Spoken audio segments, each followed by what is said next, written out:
What's up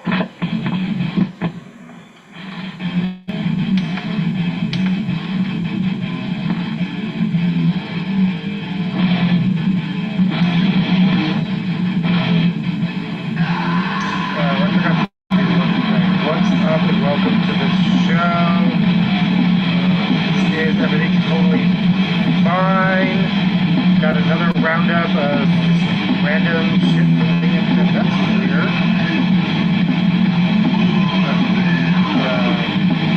How are you doing tonight?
Great idea, but now, okay, well there we go.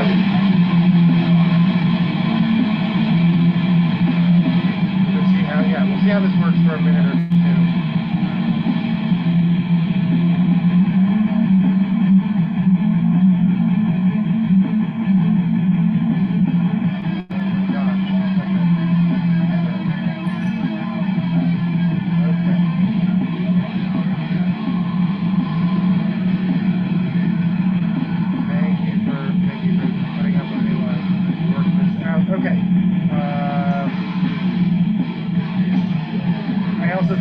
Talk too fast for the conference, but let's find out. Too fast for the conference.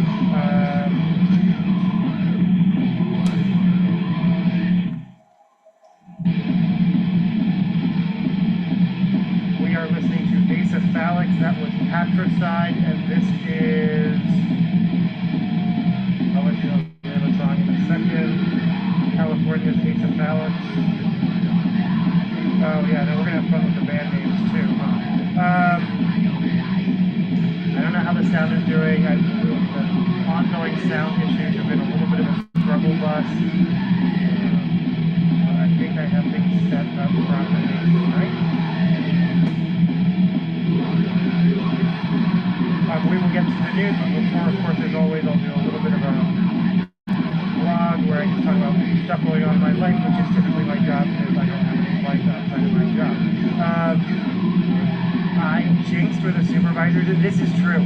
They were asking me a question, and as I was answering, they were putting in, well, how about this? Would this be okay? And then basically, would this be okay was exactly what I put in, and we just both put it in at the same time. And they literally put in the Teams chat jinx, and I put a smiley face, and then they hearted that. And then, literally, that wasn't even the high point of my day. Actually, I had a pretty good day. So I got to tell people that we.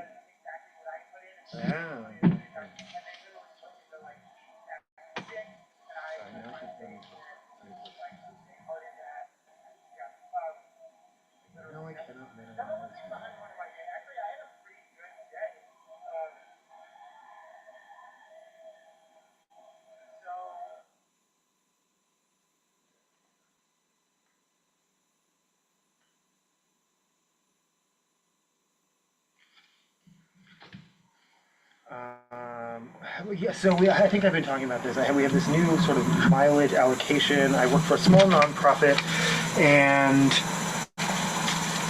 mileage has become a huge, issue as far as expenses. It does seem, unfortunately, some of my colleagues maybe have been taking advantage and kind of just driving around town and racking up mileage and just collecting large fees. My mileage has never, in the entire time I worked here, though, admittedly, when I used to drive a hybrid, a Prius, I do, in some ways, miss my Prius. And in other ways, I do not. But yeah, then maybe it paid for gas and insurance, but my mileage has never paid for, certainly not gas, insurance, and wear and tear on the car, like regular maintenance. It has never paid for that. And people who are making a profit, like, that's just wild to me. This is Aus Rotten with Pittsburgh's Aus Rotten with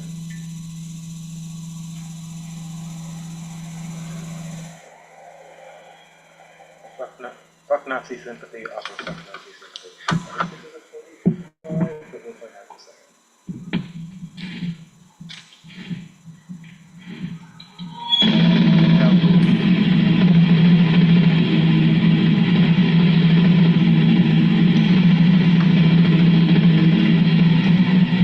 In any event, I did get to, some of my team members were worried that their home offices get switched. Two of my team members' home office is closing, so theirs did have to switch, but they got their choice, or they got the next closest office, not like your mileage is now being allocated from an office miles and miles and miles away from you.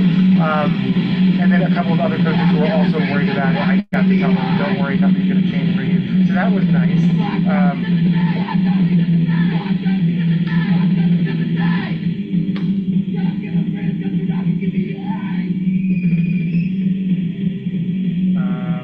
I actually sent it, I used a Farnsworth Good News Everyone gift to announce that, yeah, that home offices were not, that the good news about the home offices.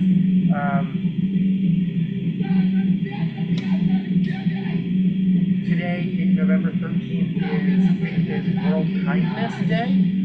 My team led a all-staff meeting, and the theme was kindness. We talked about the brain science and how even if you don't care about other people, you should probably be kind to other people, because just even if you are selfish, being kind to other people is actually good for yourself. Like, there's all this data and brain science that, like, treating other people with kindness actually raises your own mood and yeah, so anyway, which I think is very cynically, because I don't really give a shit about other people. No, I'm kidding.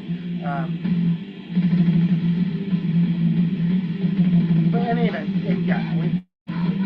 that meeting went well. It was well received. We got great feedback from people saying that they liked the theme and that it was fun. And then I've been working on this new partnership that really has amped up, and I wasn't sure how it was going to go. But so far, it's going really well. I found out that someone else within this hub or sphere, I've been doing this thing. I've been doing my job for 10 years now, so I know them from a previous thing, and so now, yeah, out of 7 entities that are involved in this project, I already know people at 3 of them, and that just makes it more helpful. Opinions I express are feeling random. Yeah, I try and talk pretty vaguely about my job, though I will always flex when I'm in a space with Senator Claire Wilson, and that's not even a flex on me, like, I'm so cool, I'm in a space with a state senator. She is always in the child care and early learning spaces. She shows up time after time after time. So really, this is her flex. Like, Senator Wilson is amazing, and asks the right questions, and like is actually, she's not just there to be like, I'm here to show that I care about early learning. Because sometimes there are other kind of politicians who kind of feel like they do that. Like, they'll show up, but they're on their phone the whole time or whatever. But she's there, and like I said, she's asking good questions.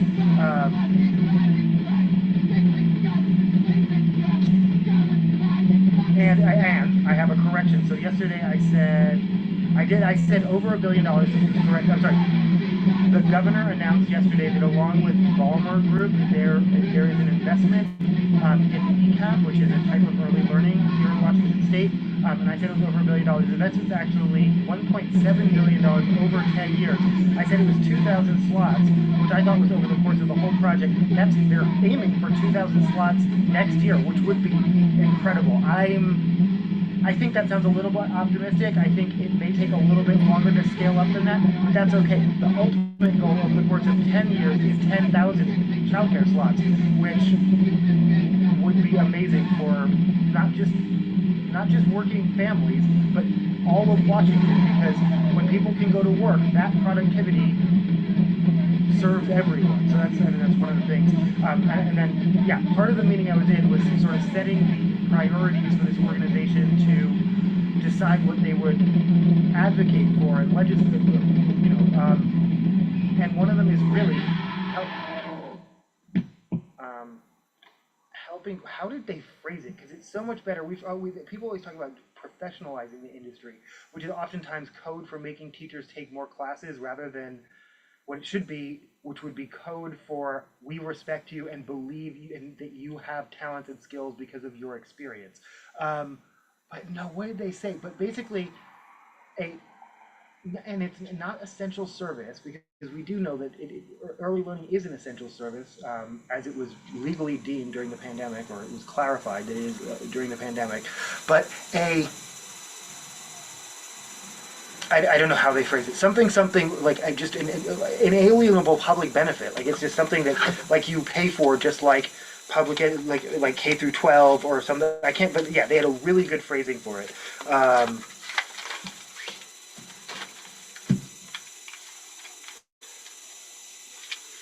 This is Live Free, which is a I don't know. It's not. They weren't really a group. They didn't like tour or anything. It was kind of a one-time collaboration of Scott Krause and Carl Buchner from Earth Crisis, Chuck D from Public Enemy, and Craig G from Juice Crew. And this is a bit. Why don't you tell all these nice folks why you've been ducking me? Politics, man. This country wants to keep me down. And the captioning is trying to capture both what I'm saying and, okay, this is just an experiment, and we'll see if it's one that makes sense. And it's going to try to capture what I'm saying and the lyrics of the music, if it's anything that is easier for it to understand than this. Or maybe only if it's spoken. We'll find out. We'll find out.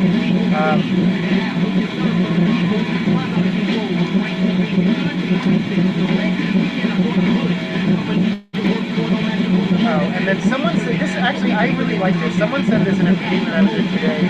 They said, "Never underestimate the power of preaching to the choir. When we do, they sing better."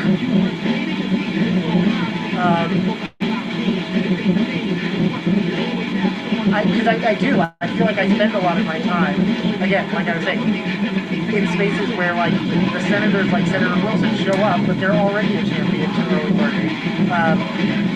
And the senators need to hear what I have to say. And I wish, even when I get in the room with them and I can get them to hear what I have to say, actually cared enough to think about it and ask thoughtful questions like she does. They're not there yet. They're not there. I don't get to preach to them. I preach to the choir oftentimes. But there is a value in that too. It is building community, building capacity, building strategy. And it helps all of us. We are the choir, and it helps all of us sing. So I just really like that metaphor. Apparently, next door reported yet another fire in my neighborhood. But there was 2 fires. And I'm wondering, I was like, is that because there were 2 fire trucks and an ambulance? But it was clear, but they were wheeling out the stretcher. That was clearly EMS, not fire.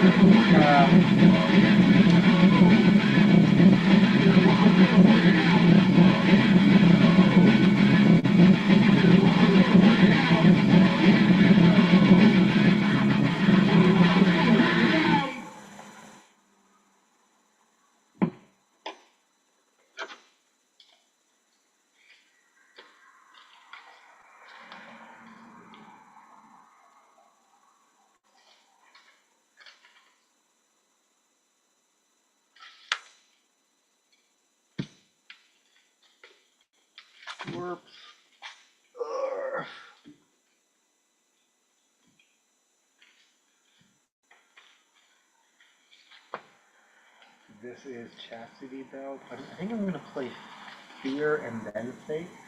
I usually play... So the EP is called Fake Fear, which just somehow it makes sense then to do the fear side first, or the fake side first, but I'm going to do the fear side first this time.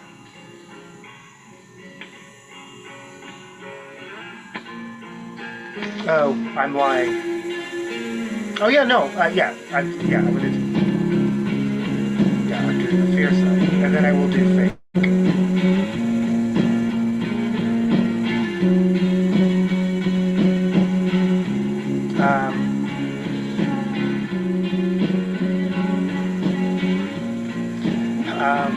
Since October 27th, things have really escalated in Darfur. The Al Shore, is that the name of a town or a region? There have been mass killings, car bombings, civilian men just being arrested and then demanding money to release them. A woman who is now living, who's raised in that area, grew up, spent her whole life in that area, but now living in the United States, working as a journalist, talks about her mother, losing her mother to this war in 2003, and then losing her brother to this war in 2024. So, I mean, just, I'm sorry. We are officially getting into the news. All the disclaimers I started with, the opinions I express are purely my own. This is news and views. I am not a journalist. I don't account for the accuracy. Do your own research.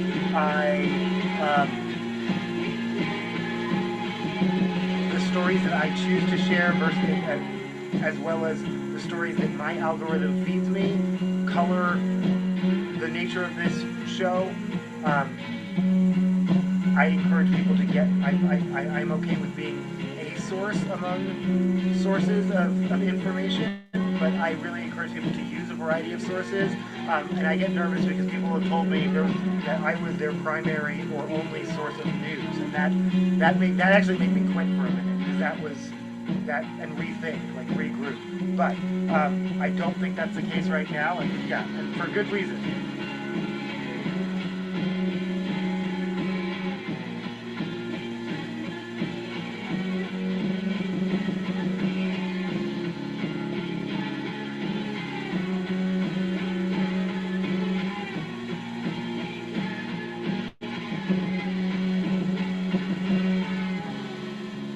She also did, they asked her, well, what was it like before the war? And she talked about a childhood where there were no locks on any of the doors. She went on some kind of trip, and it was the first time the landlord, and this is as an adult, the landlord handed her keys, and she literally didn't understand the concept because she had never grown up in a place where people had locks or anything like that.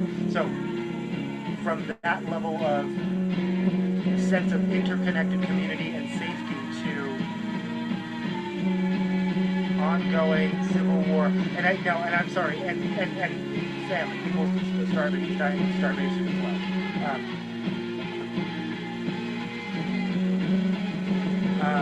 Last night, Israeli settlers torched a mosque and then scrawled graffiti that said "Keep condemning" in Palestine last night. The human rights groups are saying they're estimating around 8 attacks a week now by Israeli settlers in Palestine. It's been condemned now by the U.S. government, including Marco Rubio, and even by the Israeli government, so that's wild. That's where they keep condemning, and I think that basically the settlers are saying we don't care. And the escalation seems to be happening during the olive harvest.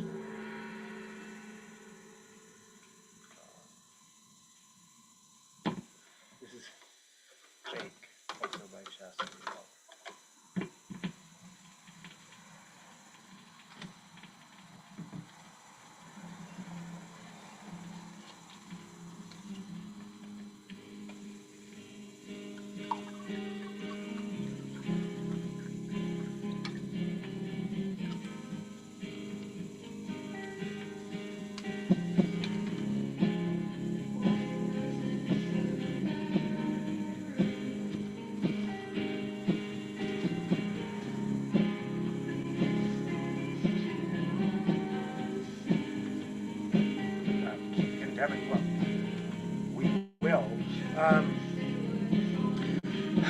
New York Times, Jim Avila, former ABC News correspondent, who covered a wide range of court cases as well as the White House. He was a White House correspondent, has died at 70.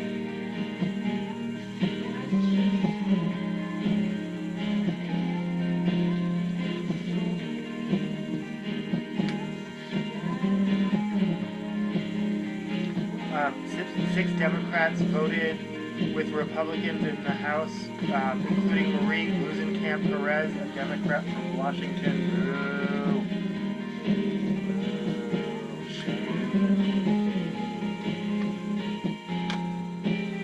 And just to name and shame, I'm going to pull up the names of the other ones. Hold on.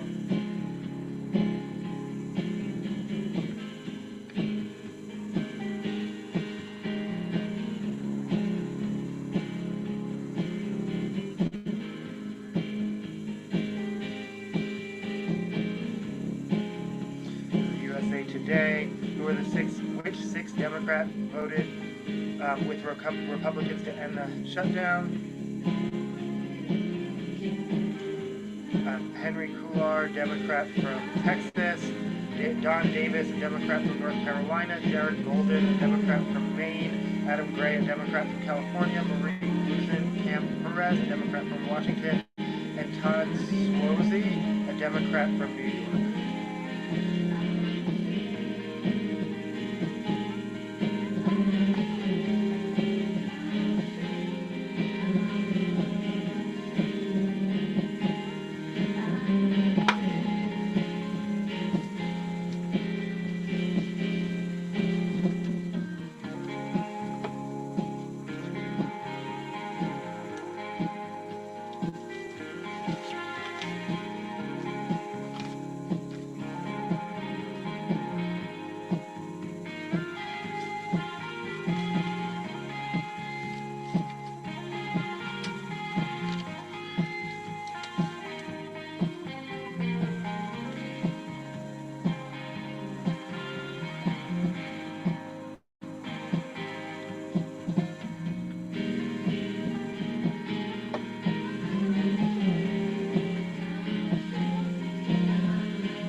After Sean Duffy threatened air traffic controllers who called out, they're now offering, or at least considering, bonuses and a White House visit and ceremony for those who took no days off. I don't have much of an opinion on that one way or another, actually. This is a news and opinion show where I've stopped giving a shit, which makes it a lot easier to just... Yeah, I guess it is slowly turning into just a news show, because I don't really have opinions anymore. It's all garbage. That's my opinion. It's all garbage. Which makes me feel so old. Everything was better when I was younger.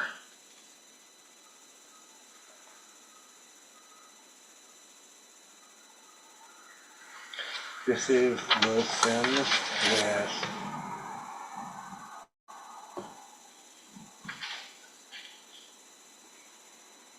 Selfish featuring Cleo Sol, followed by Wounds featuring Chronix.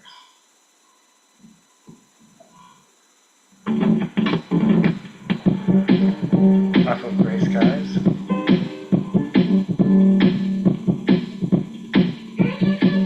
That's not right.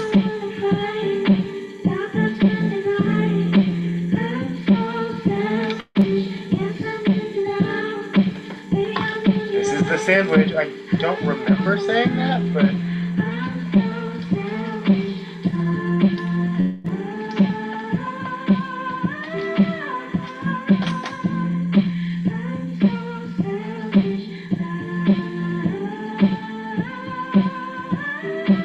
Not Taylor though, right?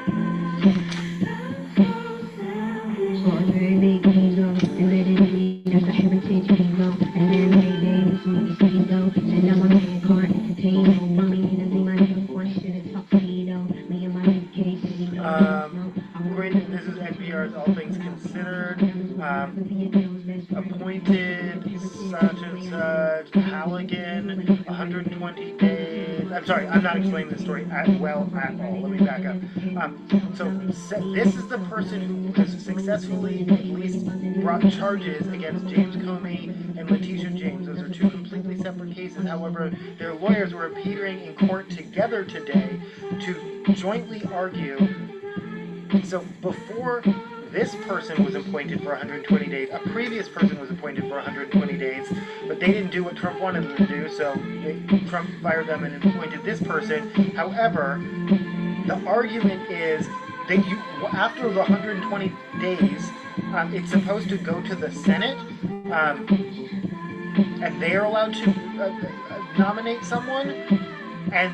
But the president is arguing, no, I'm allowed as many 120-day re-ups as I want. To which they point out, well, that would allow you to completely bypass the purpose of having, the checks and balances of having it go to Congress for confirmation. To which the president shrugged and said, yeah, so, because there's no one to stop him, right? I mean, I don't know, but that will probably be how that plays out. Anyway, the judge seems skeptical of the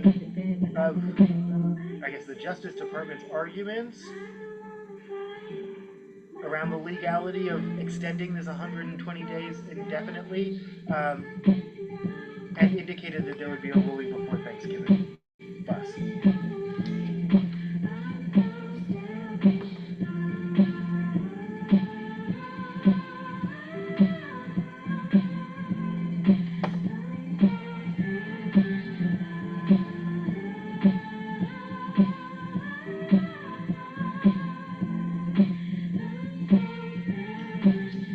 We apparently have our first flu death in Washington State, a homeless woman in Snohomish County. A Grays Harbor resident may have the first case of bird flu. That's much more.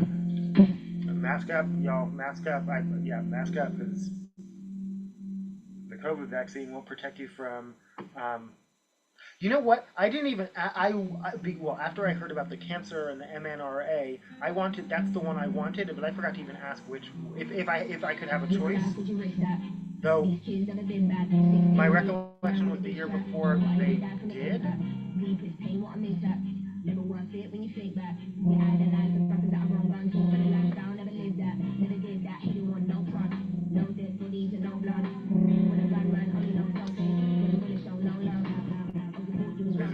Featuring Chronics by Will Sims off of Gray Area. I always want to say Gray Skies.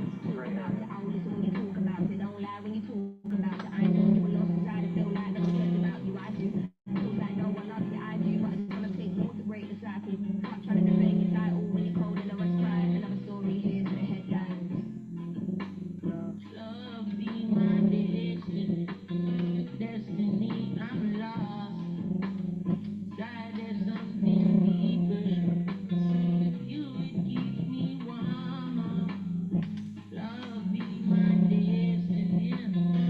Bruce, in local, I have a couple of local stories, generally the local news, I save it to the end, and if we make it to it, then we will have a lot of stories about pizza parties, because that just keeps adding up.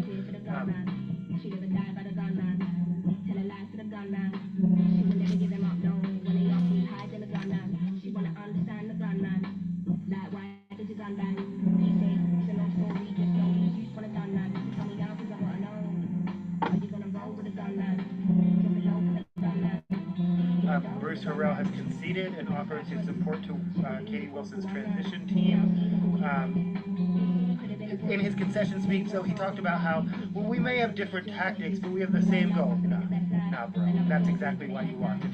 If first of all, with your level of experience, if you had even been remotely or even sincerely came up talking about, maybe we should have government run grocery stores like 2 weeks before the thing, and a little bit more sincerely, he was at the Every Child Ready Yes on Prop 1 kickoff, so he had made education a part of his campaign earlier on. But she's talking about social housing, she's talking about universal child care for all, she's talking about things that you were not, much more progressive things. You're not And you just spent the last 4 years playing We Know Better along with the city council and the city attorney. And where did it get you? None of y'all. Sarah Nelson's thing, there was still the zoning in south of the stadiums. That's gonna fall through because none of y'all did it the right way. She didn't get the right permits. You didn't get the right. You just thought you could ram through whatever you want because you had the power. I don't think that works. Meanwhile, in her victory speech, Wilson reaffirming that she is a progressive, she is a socialist, that she's in favor of social housing, universal childcare, all those things, and she's here to do it now.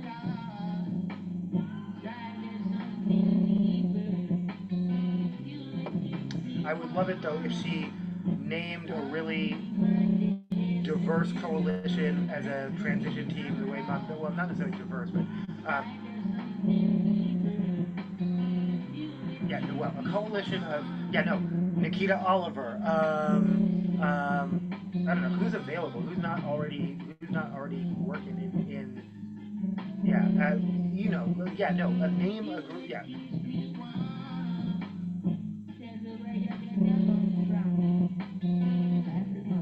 That would be the most amazing thing. If she could naming Nikita Oliver her deputy or her, that would be the right thing to do.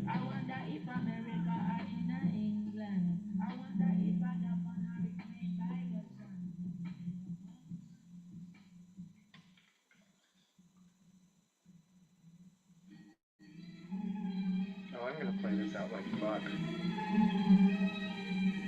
Life sucks and I never tried to decide. Life sucks more than I realized. Time's up, keep moving with your rise. If you've ever heard what I heard in my mind, never try, you try, it's a lie, you will die. I don't wanna ever come down from a high, I'm in the best seat. From time to the next week, if it's coming to me directly, don't need no So Seattle Starbucks workers did strike today, not at every store, just a couple, but they were part of a nationwide strike that did occur. There were protests there were strikes in the U District and Queen Anne. At least one person showed up in a rat costume, which is of the modern era of protesting, but also rats in particular have long imagery in union organizing. In particular, union busters being presented as rats and bad bosses being presented as rats. And considering that the labor movement came out of factories, came out of rats aren't a theoretical for the working class or laborers. Rats are a job condition that you can fight to. Can be a job condition unless you fight for it. Not a rat-free environment, for instance.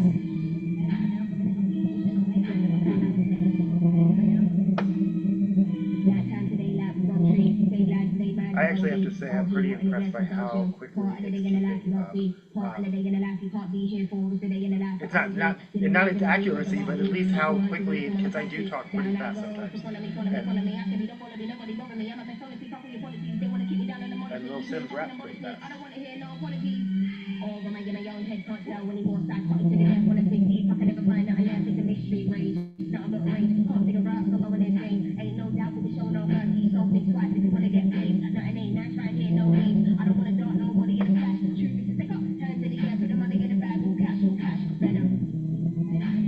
Is it?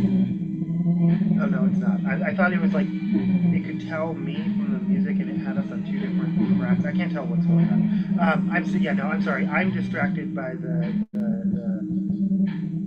captions.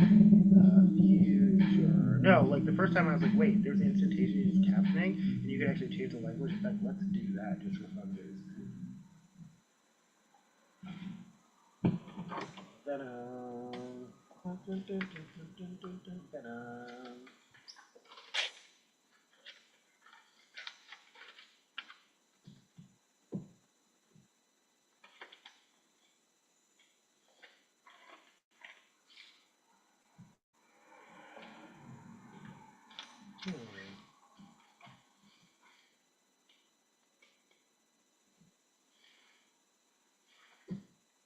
Oh. Okay.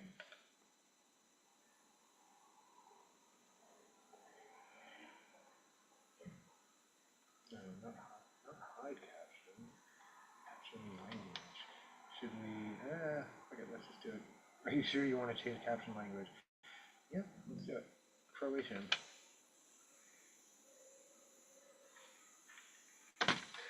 Ja, I'm pretty sure ja means yes, not fuck it, let's do it. Oh, not gonna translate that, huh? Fuck, fuck, fuck, fuck, fuck, fuck, fuck.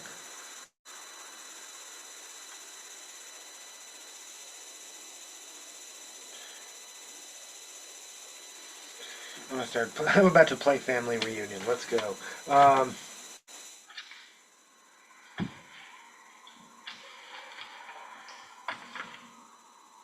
This is Fan Club with Only Heroes followed by Roach Motel.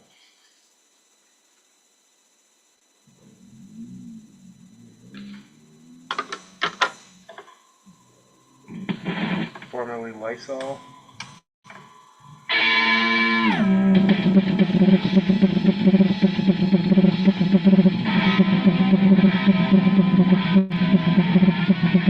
Yeah, somehow I don't feel like the Croatian.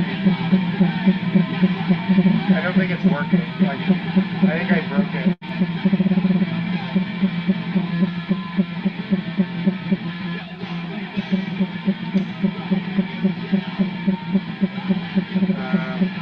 But no, to me the funniest part was the Seattle Times being like, Starbucks workers are striking today.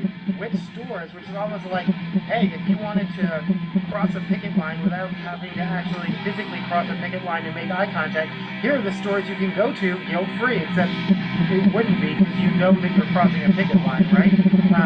In any event, as I've been begging people all week, Starbucks employees did strike, so please, for the foreseeable future, I'll let you know. They'll let us know when they want you to support Starbucks again. But in the meantime, please don't cross that picket line, whether there's one in front of your store or not. Like that metaphorical picket line.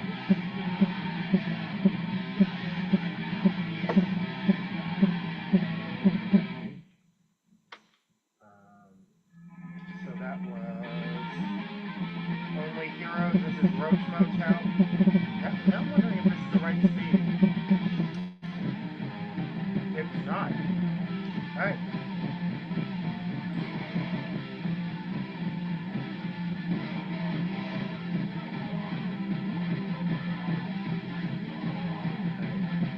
I'm gonna see if Canadian French for some reason.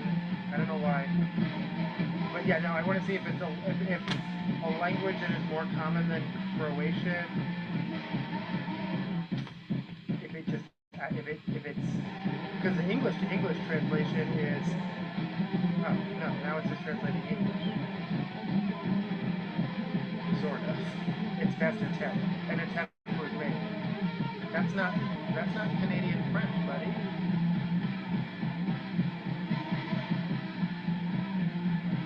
Parlez-vous français? Parlez-vous France? Parlez-vous France? Okay. I'm gonna try another language.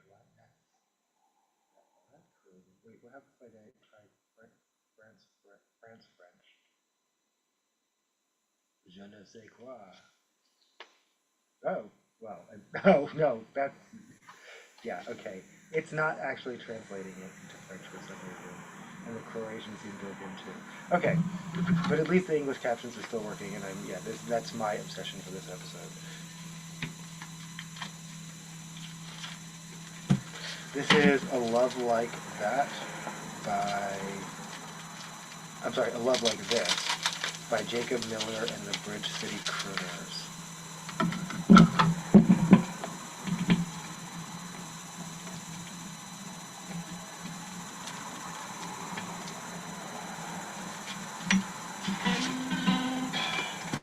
Okay, maybe that was the right situation. When I'm feeling happy, when I'm feeling fine, I gotta get it on me, got to get it time. Oh, I got a proposition for a new romance. Gonna lace up my windy shoes, go ahead and take care of this.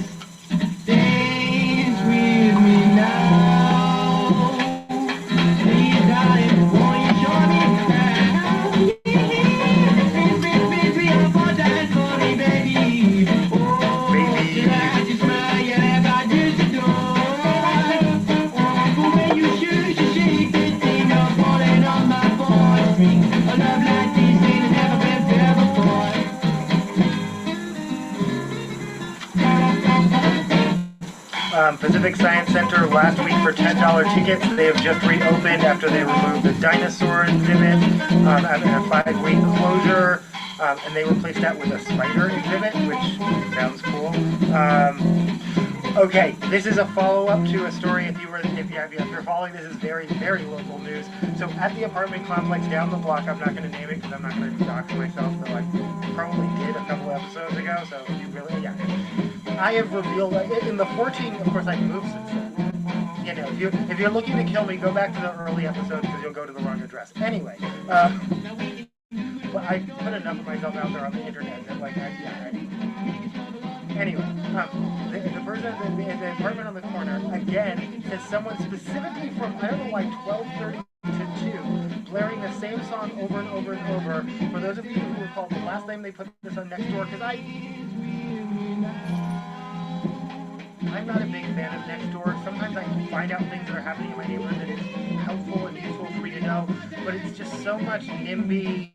Like, my Ring camera caught a person walking. They look very suspicious and, like, get off my lawn. And, like, it's just, I just don't like it. I don't like the atmosphere, and I don't like most of the people on it. They're all just very, like, NIMBY. They're not my backyard.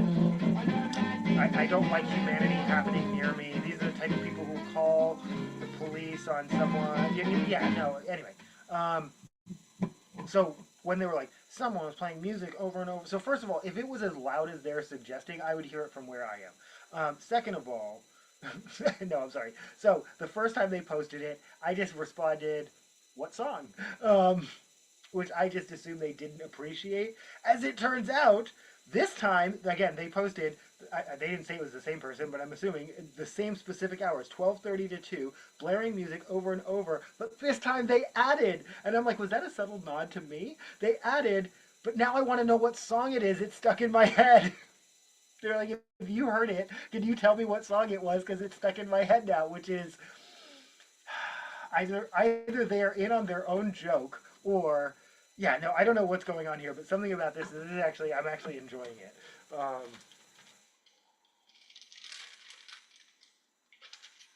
I didn't comment on this one.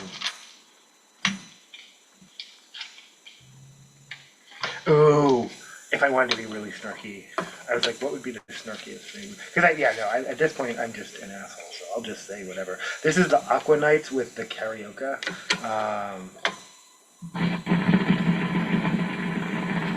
If I wanted to be my snarkiest, I would respond. If it's as loud as you said it was, I would have heard it. So anyway, I'm workshopping my response right now.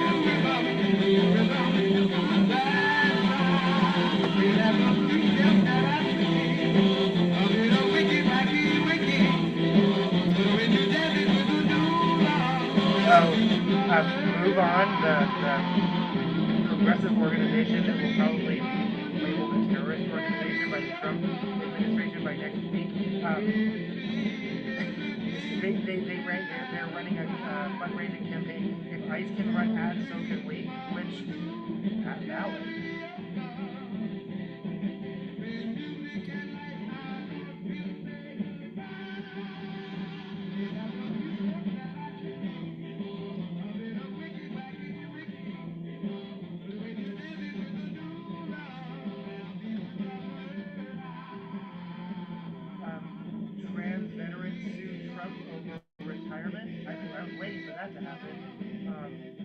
Take away benefits from people who served honorably for 20 years plus and not expect some backlash. The fact that there has not been more backlash just in general, regardless, tells me how biased much of our society is against trans people. Because these are the same people on Veterans Day you would be like, they honorably served, they protected your freedom of speech and all that. They did. And they're trans.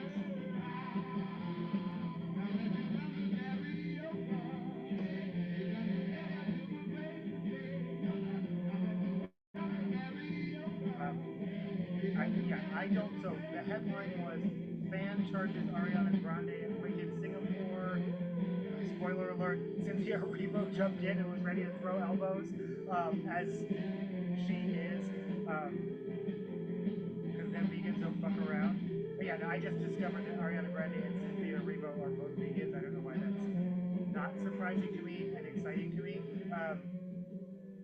But yeah, no, my that's not great. But my issue with the thing is, again, someone who charges of someone and with the intention of causing them physical harm is not a fan. Like, can we not use that word? Like, just because you show up at an event for someone doesn't make you a fan. Like, that's yeah, I don't. And it's and then you lump people who are actual fans in with people who behave like that. So again, short list of people who are not fans. Anyone who throws things at a celebrity other than underwear. Anyone who, but specifically I'm talking about phones or anything hard, bottles, anything hard, or that whether their intention was to cause harm could cause harm. Yeah, I would say the exception to that rule would be items of clothing or flags. People like to throw various flags, including pride flags, at musicians to see, are they going to hold it up? Are they going to wear it? Are they going to interact with it in a positive way? Or are they going to look at it like it's dog shit and reveal their true nature? This is the Revillos with Secret of the Shadow, followed by... No, wait, actually, no, what side do I usually play? Do I usually play the A side or the B side?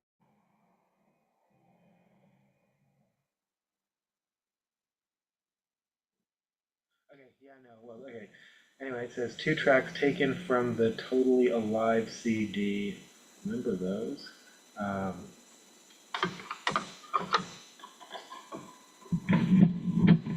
Too bad they didn't have the staying power of vinyl. I'm kidding, you can still get CDs too. But records have overtaken, as of like 2020 or 20, it's been like half a decade now. Consistently, records sell more than CDs. CDs had their run as the primary format, but that is over. But you can still buy CDs; they still exist.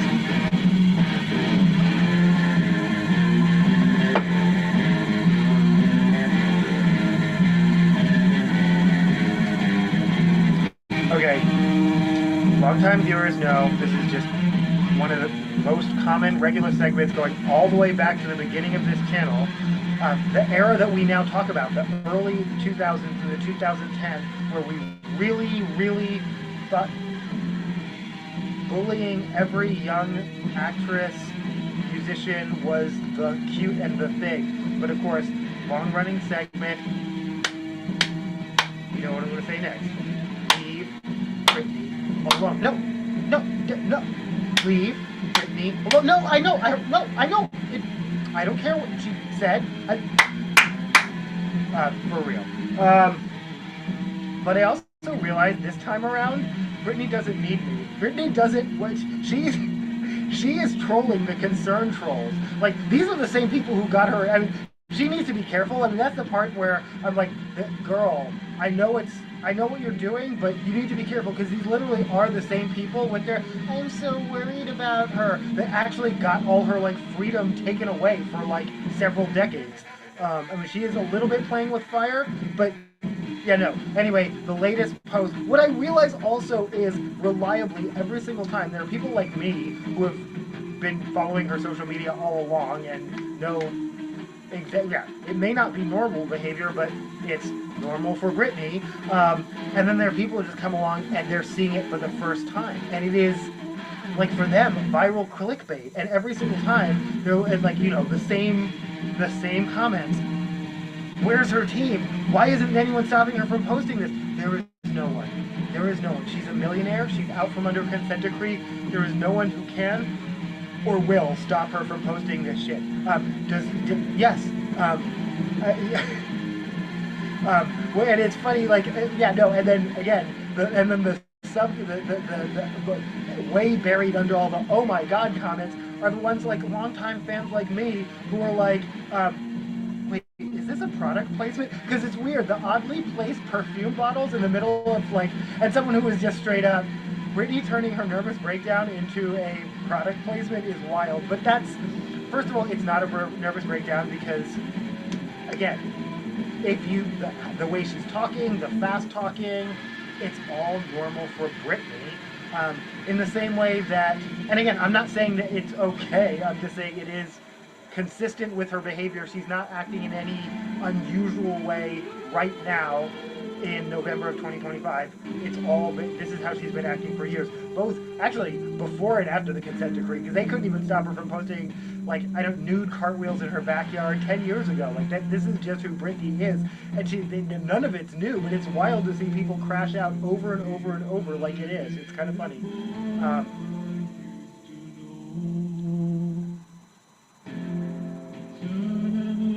But yeah, no, my whole thing, well, no, it's not my thing. I think she wants to post it for free. I'm sure at some point, someone, at the very least, I don't think Britney even has IG, but someone has explained to her there's this thing called OnlyFans and you could monetize this. But I think she likes to show off her junk for free. I think she always has. I mean, I think we've all seen the limousine snaps from the 90s.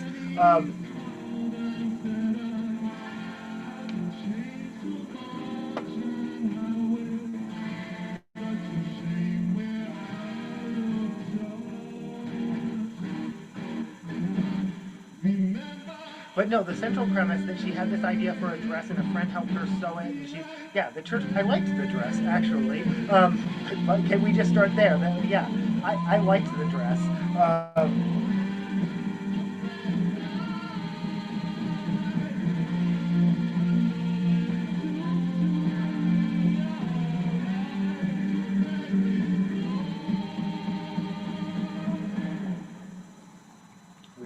We will play some Britney in a moment. We regret to inform you Thriller is currently number 10 on the Billboard. NPR had a whole sort of, not deep dive, it was pretty shallow dive. It was like one of those 2 or 3 minute segments. Basically just talking about how streaming has upended the charts, and the examples they gave were how suddenly at Christmas time, Christmas music charts. I mean, it's one thing for it's one thing for it to chart and maybe on like adult contemporary or like the radio stations that switch to a Christmas format, but streaming has upended it, so they like Christmas songs end up in like the Hot 100, and then Halloween songs. So again, they gave the mildest nod, like despite fans conflicted with Michael Jackson. Yeah, people don't care enough about child abuse to, and again, it's always complicated because there's never anything that's actually been proven. I never watched the Finding Neverland documentary, but after all that came out, it really made me have a strong feeling, because I didn't watch the Netflix documentary, but I saw interviews with that guy afterward and sort of around that time. It really just made me, again, reaffirm we believe victims, and even when the victims are male, or that shouldn't be a defining factor.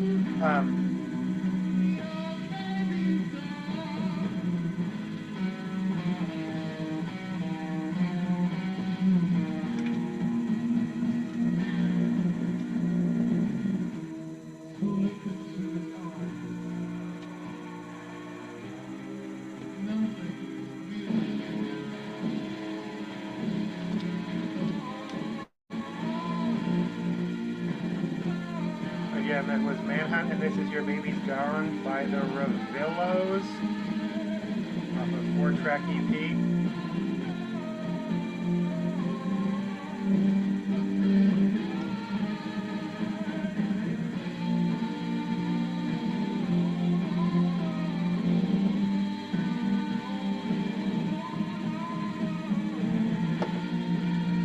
But no, I mean, I think it is turning into a like kind of an in-club, rolls eyes, like true fans are just like, oh my gosh, can you believe these people are at it again? But I also, and one of the reasons I am so adamant is because I have been the victim of concern trolling. I have been the victim of, oh, we're so worried about you that we're going to try and take away freedoms. And yeah, or incite and invite authorities into the situation to take away freedoms. And yeah, under the guise of, we care about you. And I'm like, yeah. If that's what your concern and care looks like, clearly I can do without it.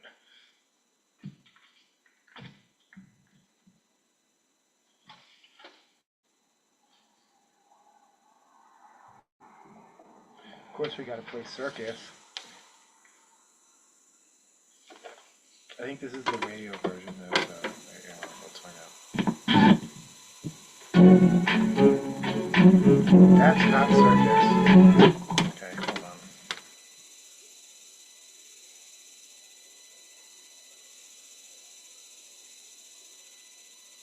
Oh, we might play that though. Oh, we might play this whole side.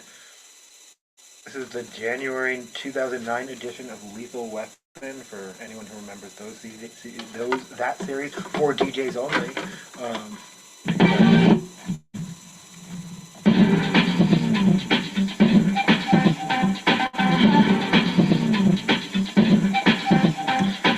Barnes & Noble has announced its Book of the Year.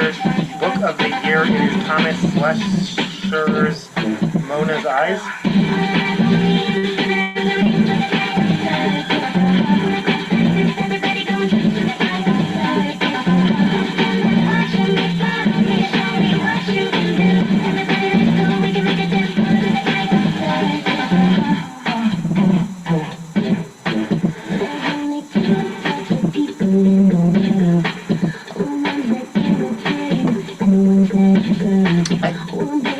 I'm not sure that's true. That's okay.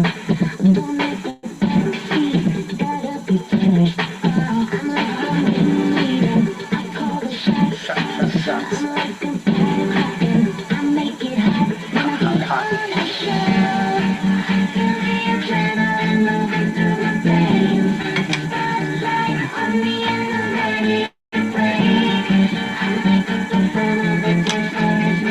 When you're like a performer or you are a performer on it. Sorry, semantics.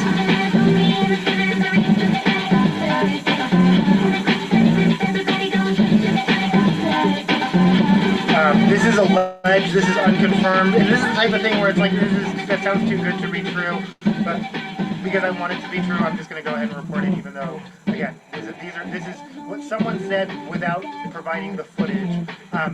Apparently, following the incident we've already discussed where the dude in Thailand berated Miss Mexico and called her names, and then she got up and walked out, and then all the other Miss World contestants got up and walked out as well. Apparently Miss Iraq was the first to walk out, followed by Miss Palestine and Miss Canada. And this is the part where I'm like, you're just making up details because it fits your narrative. Miss USA and Miss Israel were among the ones who didn't get up and leave. Again, the footage I saw almost everyone get up, but I didn't see like all the way to the end, like who's still sitting there. So that's interesting. But that footage is available online. I will follow up. Let's go.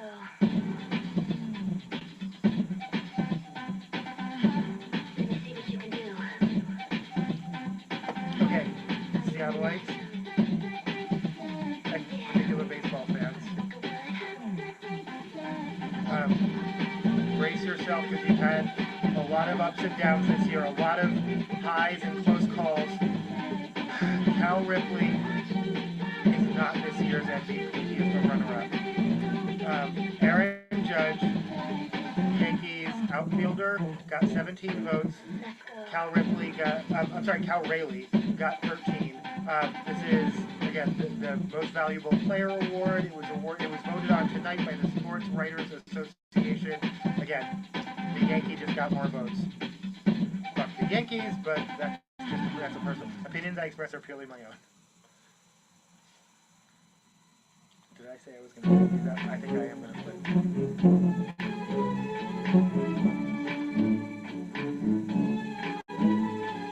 Oh, and then in a separate story, just the okay. So I've been covering this a lot. The rise of athlete bullying, specifically bullying online. Like obviously, with the physique of some of these people, as the NPR not article. Me when I'm trying to pretend I read. I've been called out on doing that. When I said I read somewhere, blah blah blah, and they're like, you didn't read that. You heard that in NPR because I heard the same report you did. It was 2 days ago, and I'm like, oh, you're right. Me pretending that I read. No, I do read, but anyway. I still want to call it an article. The NPR segment about athlete bullying. Part of the rise of it, other than just our general culture's inability to even identify what bullying is anymore. Again, see also flip the phone challenge. See also throwing phones to celebrity, whatever it is.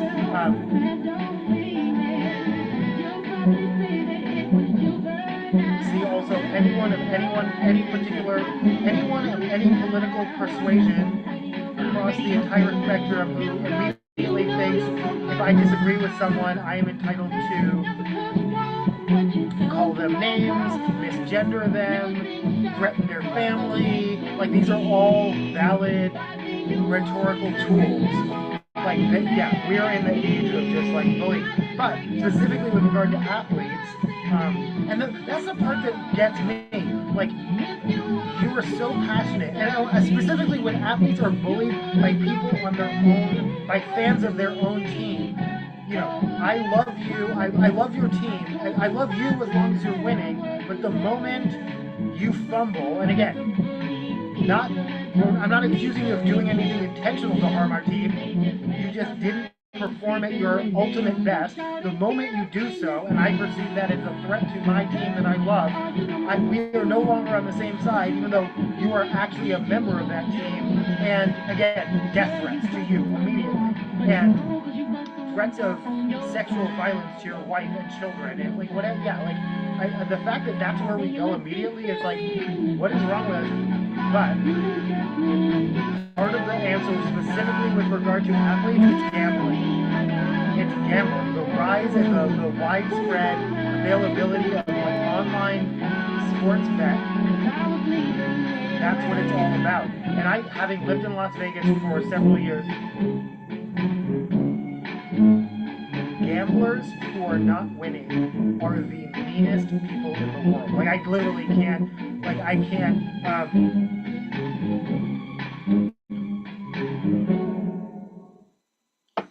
Would you rather sit in a room with the Grand Wizard of the Ku Klux Klan or a gambler on a losing streak?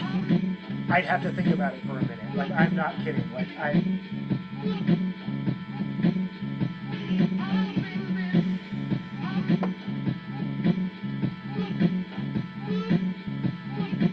why is it that when I say, oh, is it translating from it? Does it? Okay, I'm confused. Why is the translation better when I set it to French, whatever I set it to?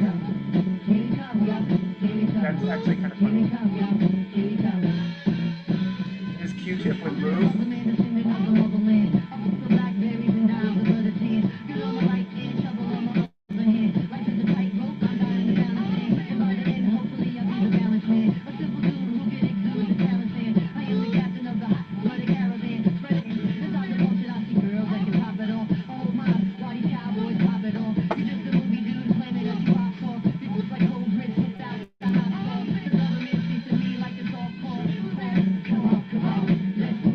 I think that's it for sports news, which brings us to tech, and you know I'm going to be bitching about AI.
Disney Plus is leaning into AI. They're not even defining what that means. They're literally, this is just how they're goosing their fourth quarter earnings report. AI! Unspecified AI! Something user-generated content that you can share with others. Basically expect a Disney version of Sora where you can like use Disney characters, but they're going to be, I'm going to assume, pretty limited in what you can prompt. But that's my guess of what we're talking about. But they've been so vague. They literally were just like, our next thing, AI! Yay! Wow! I mean, that's what we're supposed. That's how we're supposed to react.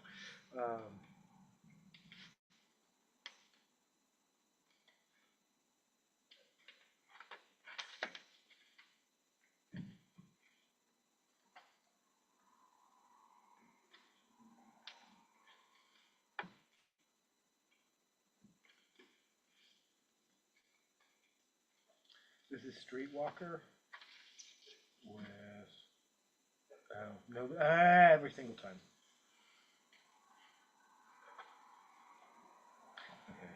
Okay, jump scare. Oh.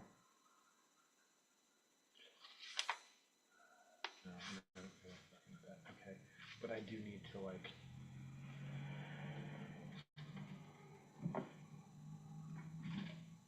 Put that somewhere so I don't keep doing that. That's always so disappointing. I'm sorry, this record is warped.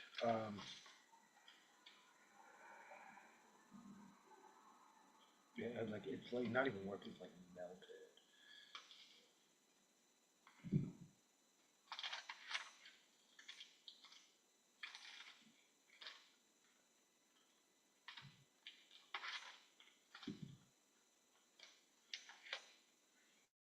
This is Paul Young with Love Will Tear Us Apart. This is, if you know the other version, this is gonna be weird. This is always weird for me.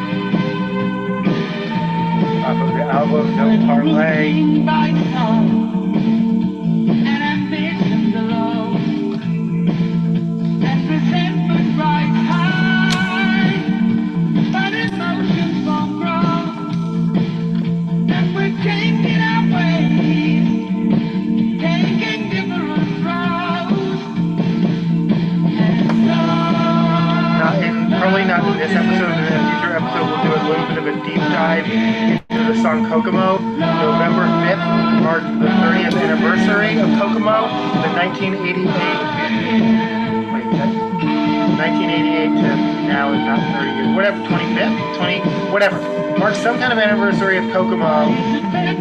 Oh, it wasn't an anniversary, it was just on this day in 1988. And yeah, Kokomo is however many years old, very divisive hit for the Beach Boys.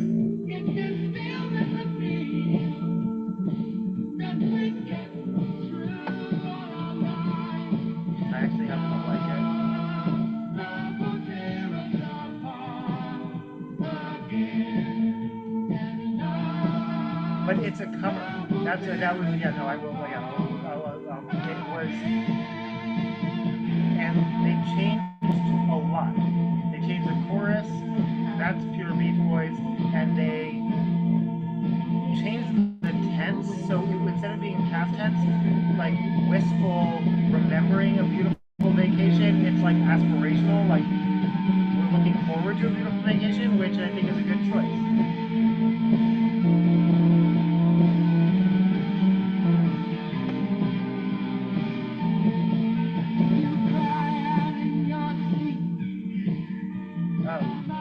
If it wasn't clear, part of the reason I was like, we're adding captions is because the sound keeps getting messed up. But yeah, at the very least,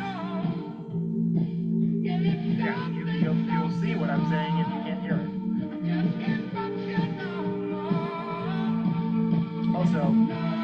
we have the technology. We can rebuild him. We have the technology.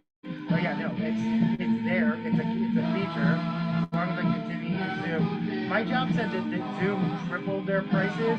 That would mean that they're going to try and charge me $500 next year. I don't believe that to be the case, but I'll find out.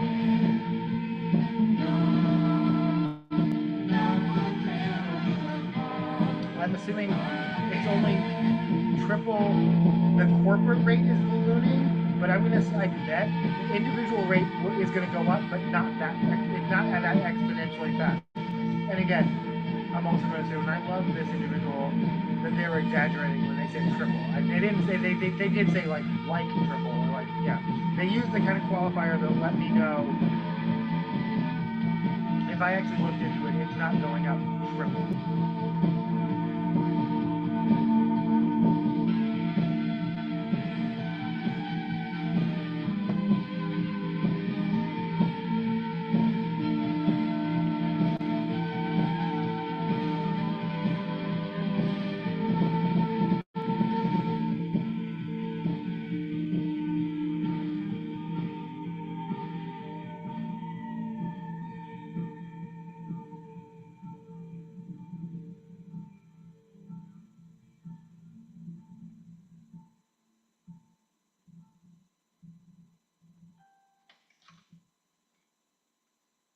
Again. Mic check. Wait.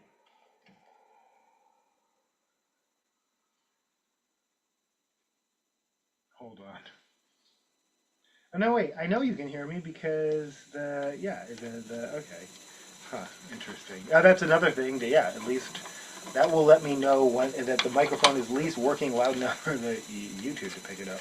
That was Paul Young with Love Will Tear Us Apart.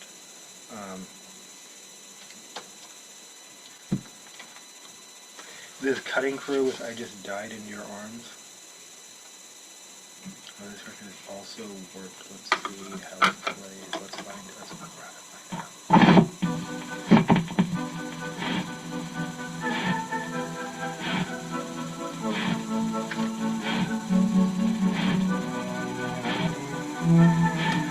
I don't think I said anything about ethnographics, but that sounds interesting. Tell me more.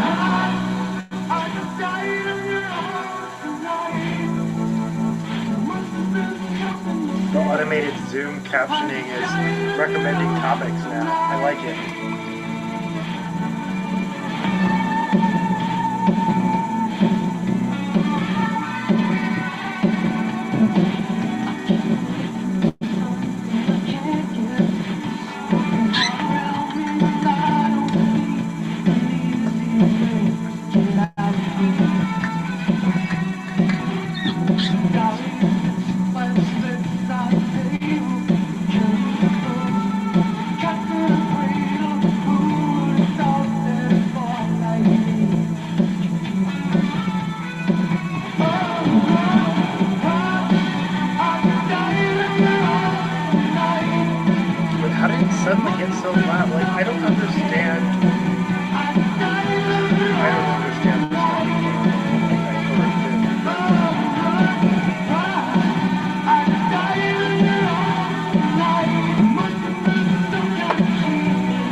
Netflix promising even more interactive. This was also on NPR. It implied it was related to the AI, but it sounds like the example they used was that you can vote on an upcoming reboot of Star Search, which sounds like the most retro thing in the world. Like, they're going to use call-in technology, and actually, remember when it all went to like 1-900 numbers, and like you could vote, but it cost you 50 cents to vote on their, like you are giving them content. Yeah, we'll see if they do that again. that went really far in England. Like the reality shows where you could get really interactive, but each interaction cost you money. Project Runway had online votes. I'm trying to think of like when was the last time I remember that you could in later seasons of the early version of Project Runway, because there's already a different version, which I think Heidi and Christian Siriano host together now.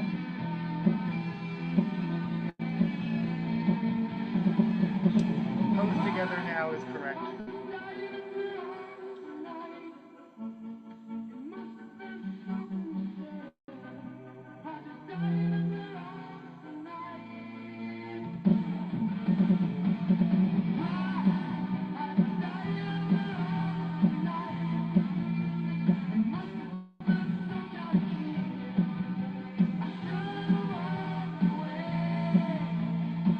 I should have walked away.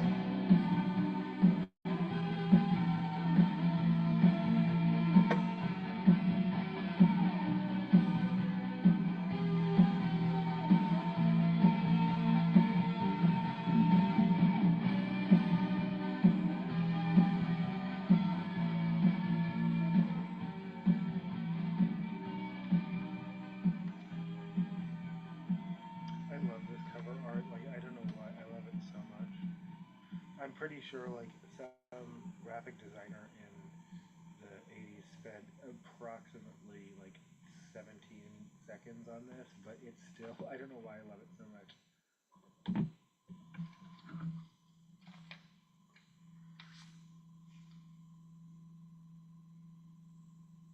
Like, you could definitely do better than that in the 80s with computer art. You just would have to try harder. Like, but and look at that and tell me that didn't that this is vaporwave. Like the not the music, but the cover that is they.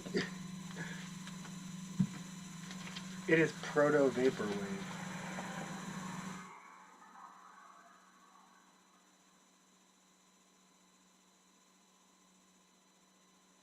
This is Starboy Up a Starboy by The Weeknd.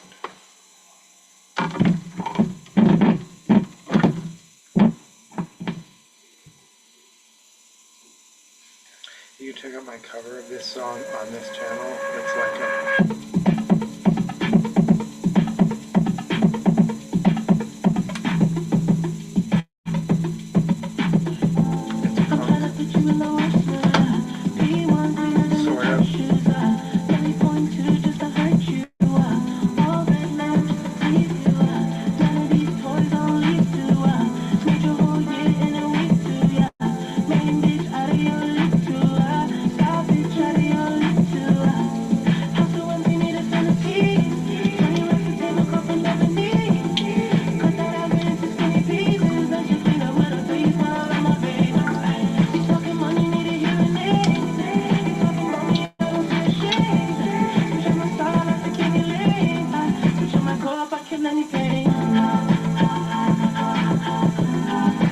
What's interesting, I think if the metaphor is vague enough, you can get away with it, because there are so many 90s drug references that they had to censor that I was like, really?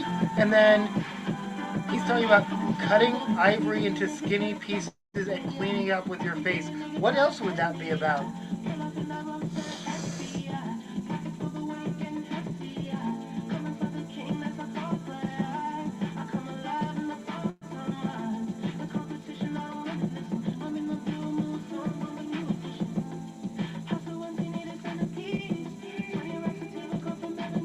I gotta play some new. You know I have to play New Edition.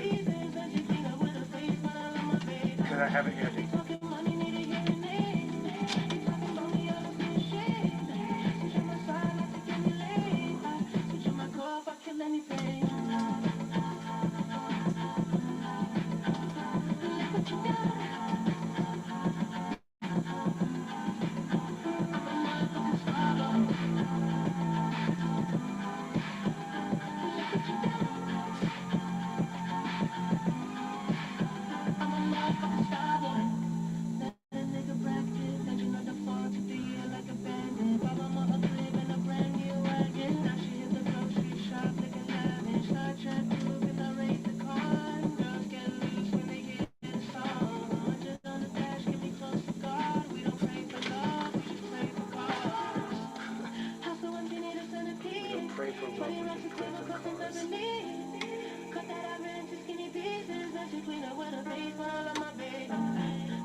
Starboy.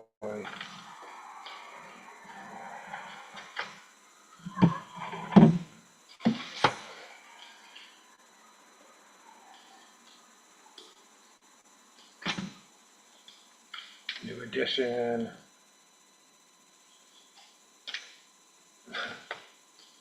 Of a new edition. This is cool now, probably followed by Mr. Telephone Man as well. If that fit, yeah. I know by now.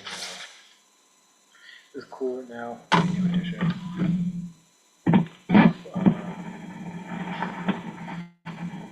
Is this just self-titled? No. Yeah, it is. This is just self-titled, eponymous, new edition.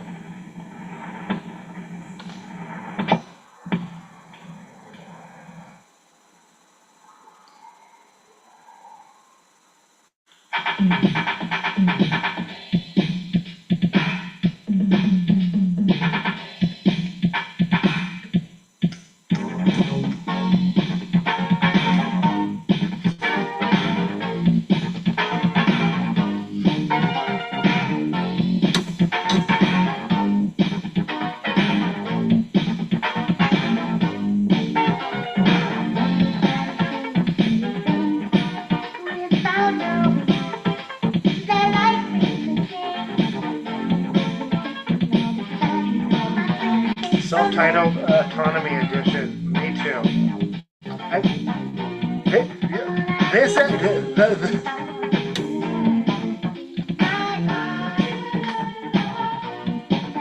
Actually a little wild. I kind of like it. No, I'm really okay.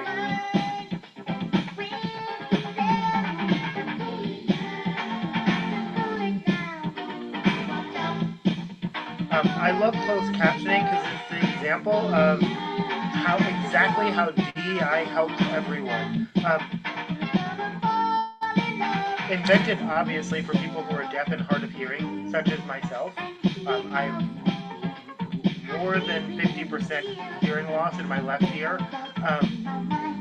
which is why I favor my right ear, and you'll see. Oh, actually, that's what's interesting. Now, okay, I know for a fact it's my left ear, but how I tilt my head. What am I listening for when I go? Okay, I don't know.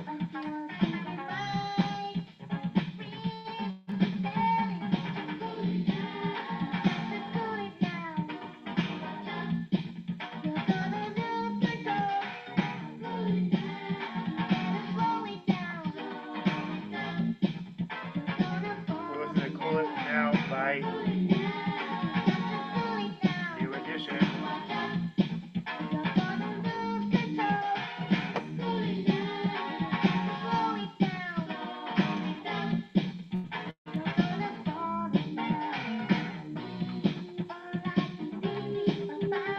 Bobby Brown.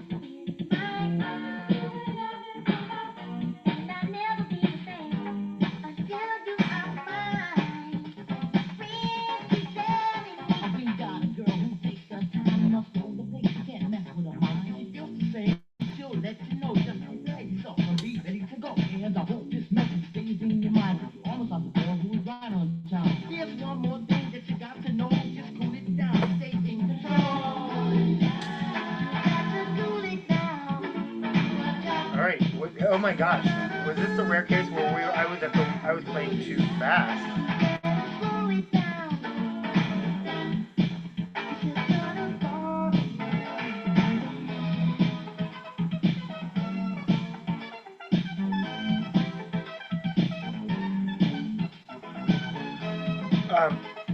iStock Photo. Our creative library is free of AI generated content. Fuck yes, I'm telling everyone, iStock Photo. And specifically, the fact that they've taken a verbal and definitive stand will set them apart, and at some point, that will have economic repercussions for their competitors if their competitors have not taken a similar stand. And I'm looking at you, iStockPhoto.com, only if you enforce it. If you say that but don't mean it, oh, I've talked about this before. Again, These were the early days where there weren't necessarily the rules weren't And I was like, wait, this song has two separate rap breakdowns? Like they went to a rap breakdown, then they went back to the chorus, and then they went to a second rap breakdown? That's well, it's not unprecedented, but it's unusual.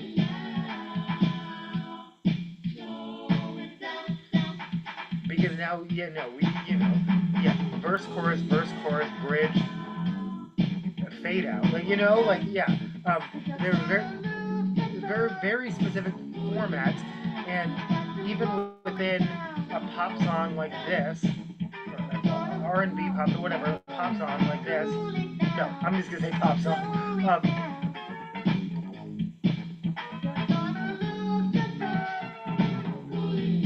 Dance pop song, maybe. You get one rap breakdown. You get 16 bars, and only 16 bars.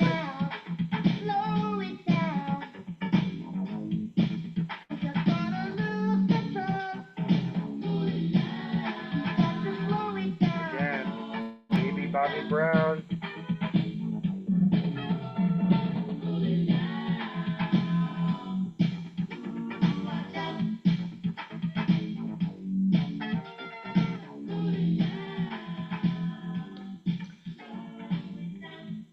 The fact that this, okay. I will never unhear that time someone said boy band is a racist term. The list of people who don't get counted as boy band, Menudo maybe, only because they were so young and they were just specifically known for being, that's what was known about them. Other than that they'd sung bilingually, that they kicked you out at a certain age. In fact, that almost made them seem like a thing.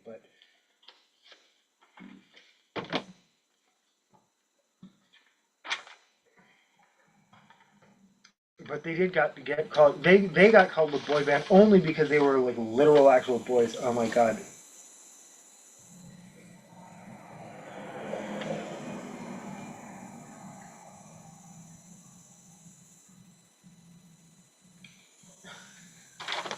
I'm sorry, just more Baby Bobby Brown.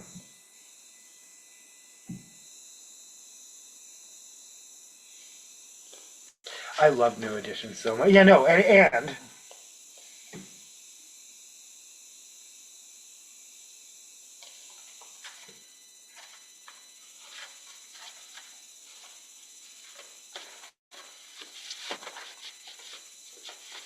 we know these were boy bands. They were marketed exactly like boy bands. They just weren't called boy bands by the mainstream. They had pinups, but those pinups were in Fresh Magazine and Word Up instead of in Tiger Beat and what have you. But those were. Is Toast and Bananas followed by The Girl Next Door by Blink-182. Bad.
keep talking about how all the old age, we talked about how T-Mobile was targeting me with their 55 plus ads.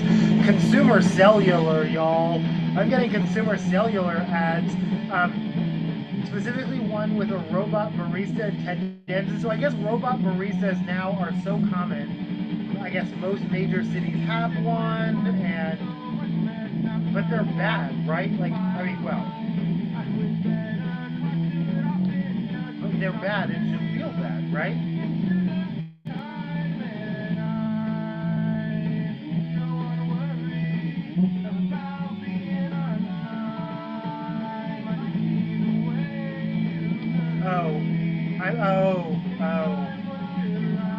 The funny bit between Ted Danson and a robot barista and how they suck. I mean, well, that's the, at least I guess we can all agree. Even the people who actually go to a robot barista and then film it is like, oh my god, it is slow, and bad, and this. And my whole question watching actual robot barista videos, having worked as a barista, is who cleans all this shit? Because does it just pile all the garbage and then some human in the back has to wash it, right? Because there are no robots who are washing the shit. I watched that one ex-robot unload a dishwasher, and it took it like, I didn't watch it because I didn't actually watch it for 5 minutes, but I believe the person who was like, it took it 5 minutes to unload one dish, y'all. This is The Girl Next Door. This is a Screeching Weasel cover by Blink-182 off of Buddha. Kung Fu Records. What year is this? I want to give you a date. Oh shit, I lost my... Oh no, I didn't. 1998. That seems late. Is that true? In 1998, Blink-182 was still on Kung Fu Records, and I knew them from skate videos, but most people didn't yet. It would still be like another 5 or 10 years, but is that true? No, 10 years, not 10 years. 5 years. By 10 years, they already had a greatest hits album.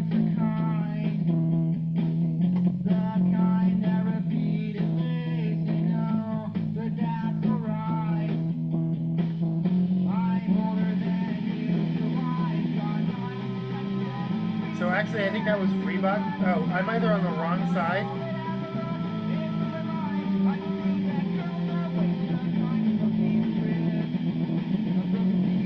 We'll find out in the next. Oh, I think I wasn't. Yeah, I think this is Toast and Bananas. That was Reebok commercial.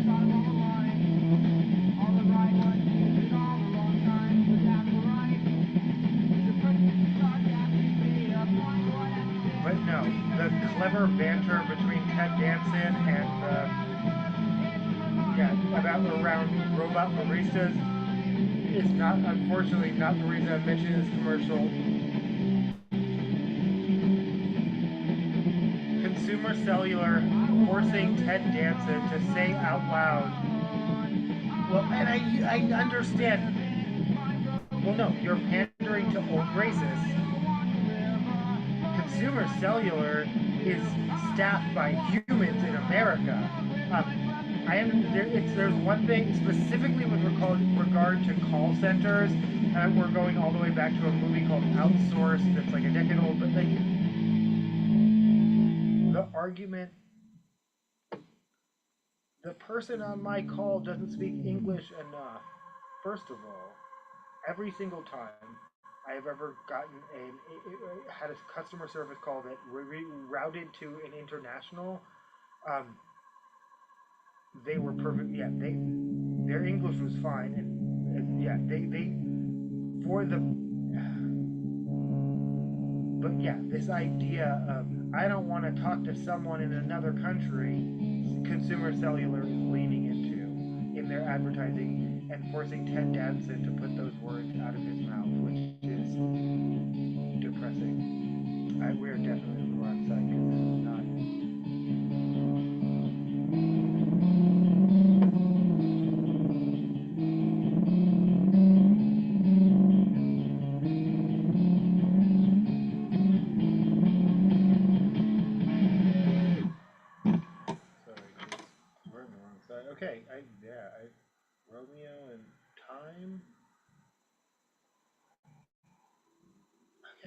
Those are good songs, but I don't know. All right, I'm gonna try again, and I actually am gonna play "Toast and Bananas" followed by "The Girl Next Door."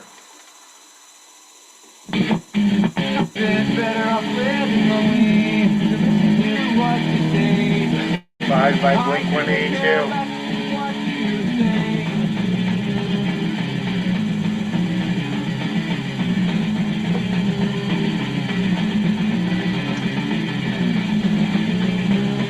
Oh, so Echo was the same. This was the source of the. They've trapped 15 penguins underground in London. And I'm like, what's going on?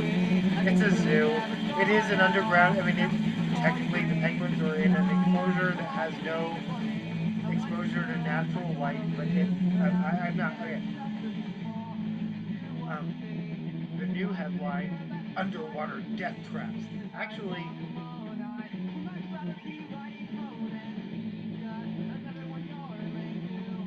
This is what I meant to play. But I'm always happy to play any Blink-182, and I know we're like 4 or 5 songs deep into Blink-182, and that's okay.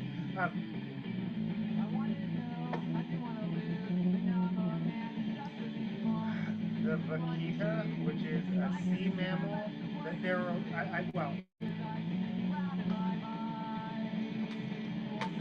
real-time fact-checking.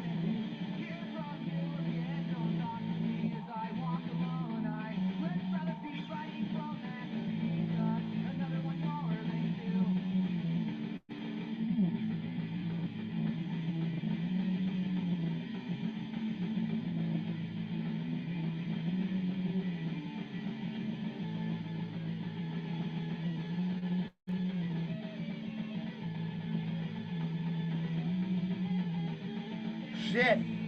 Oh my god! When you fact check a social media post because you're like, that sounds like an exaggeration. Okay, the vaquita, V-A-Q-U-I-T-A, is a sea mammal. They're super fucking cute. They're like dolphins with really big eyes. Like they're like literally like cartoon dolphins, but in real life, which is probably why they're extinct. This is a girl next door. This is a Screeching Weasel cover. So some social media posts said that there are less than 10 in the world, literally 6 to 8. Motherfucker. So, yeah, no, when I was like, ooh, serious exaggeration, trapping penguins underground in London. This is the same organization, by the way, Echo, E-K-O. I guess they're an animal rights organization, and I'm on their mailing list. I was like, who is even sending me this clickbait? But underwater death traps is pretty accurate. Again, the vaquita is a sea mammal where there are less than 6 to 8 in existence. They are very, very fucking endangered. And they get trapped in these underwater nets. Like, please just do something. Like, can someone, if anyone can hear the sound of my voice and can do anything about this, like, let's do something about this. And they're really, really cute. Like, they're really, really cute. Like, that shouldn't matter, but there should be so much more education. Like, why am I hearing about this for the first time?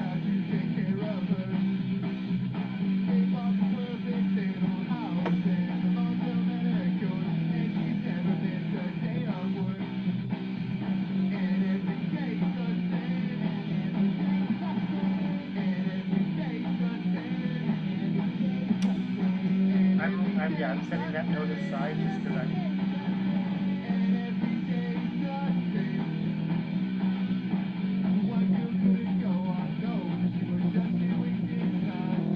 Yeah, in case you can't tell, we've moved away from like the news and this like shit I picked up from social media.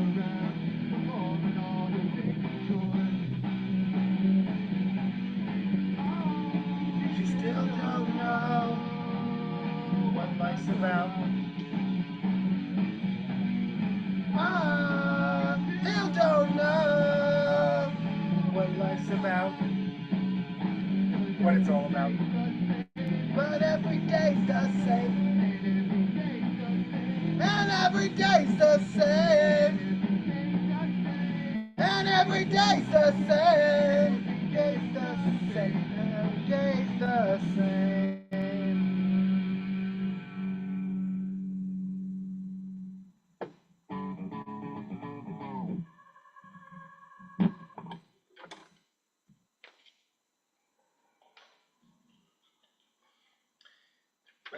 Yeah, I'm not. I don't think that's a song about self harm, but in case you are, yeah, again, if you are experiencing or ever thoughts of self harm or ideation, 988 text call or yeah.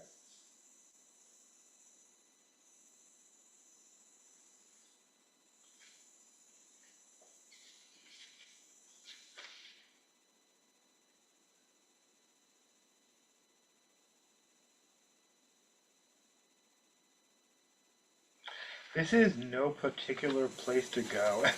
This goes out to whoever finds themselves on my channel late at night for whatever reason, because I'm sure you have better things to do. You have to have better things to do, and yet you found yourself here, and I appreciate it.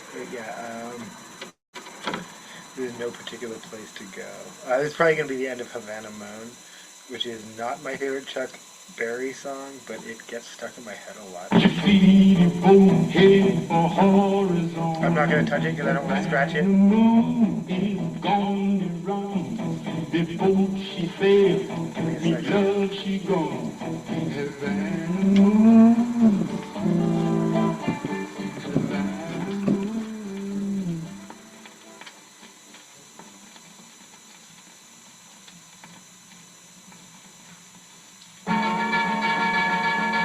Riding along in my automobile, my baby beside me at the wheel.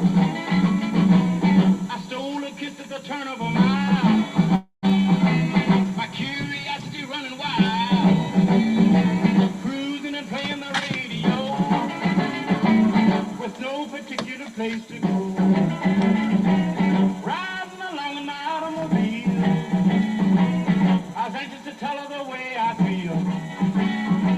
So I told her softly and sincere, and she leaned and whispered in my ear, cuddling more and driving slow, with no particular place to go.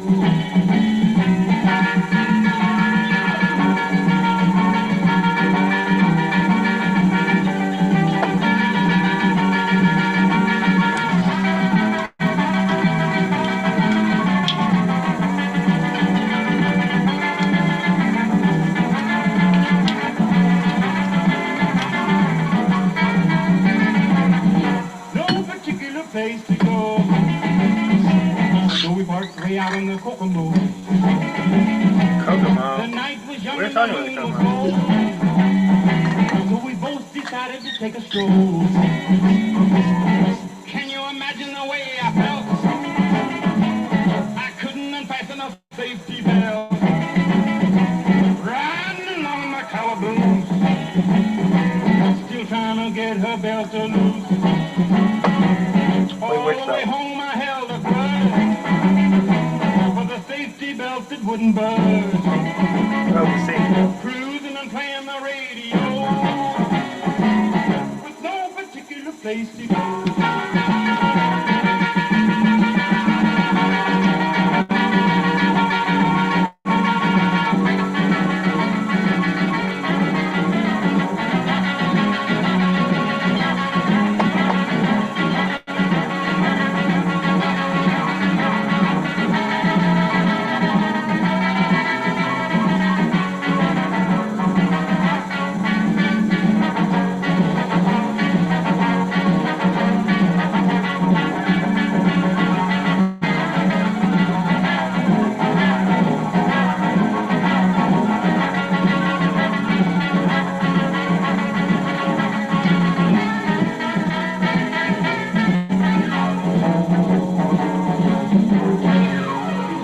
Hail, hail, rock and roll.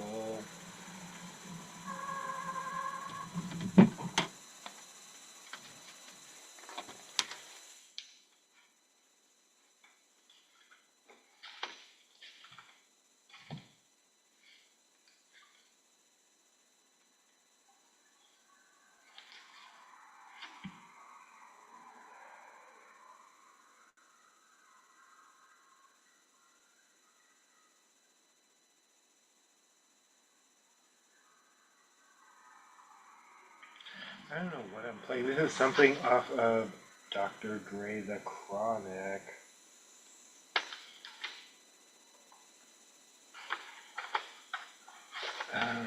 I'm playing the intro. Yeah, when in doubt, play track 1, side 1.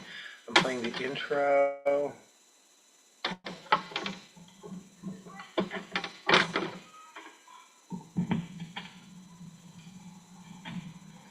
The Chronic, parenthetically, intro. This is dedicated to the Fuck niggas with that was Drake. down from day one. Welcome to Death Row. Likely all we do about this time. Yeah, 9-2. Death Row Records. Creepers while you're sleeping. Niggas with attitude? Nah, low. Niggas on the motherfucking mission. What up, niggas and niggas? That crazy ass niggas back in the motherfucking his down. The notorious Compton G, D-R-E on the solo tip. Fuck the mother fools. What up, Red? Yeah. Dropping chronic flakes on your ass, biatch. West Coast flavor. Niggas who talk shit get dealt with real quick. So if you wanna take a trip to the road, let a nigga like Snoop Doggy Dogg know. Protected by niggas with big dicks, AKs, and 187 spears. So if it's a mic you test us, we can handle it in the streets, nigga. Fuck making records. Yeah. G's up, hoes down. If that bitch can't swim, then she bound in prison. Peace to my nigga Drizzy. Another platinum hit, nigga. Peace to the D.O.C. Still making it fun. Snoop Dogg boycott. And Death Row Records is in full motherfucking existence. Oh yeah. I didn't say anything about Jesus or Jennifer or 4 questions. AKA Jerry and Easy. Sincerely yours. These I want to play some Easy right now. Fuck. That's what I should have grabbed. I think I have. Okay. I might have a response.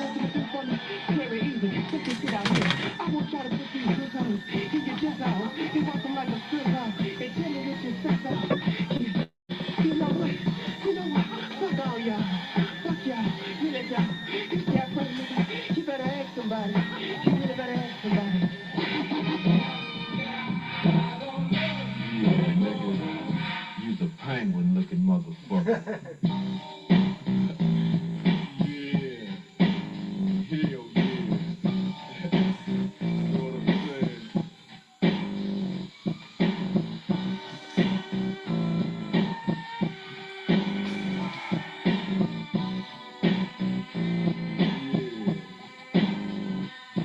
Mr. Buster, where the fuck you at? Big scrap for lit. So I know you got your dick on hard. From fucking your road off the hood you grew up with, niggas you grew up with.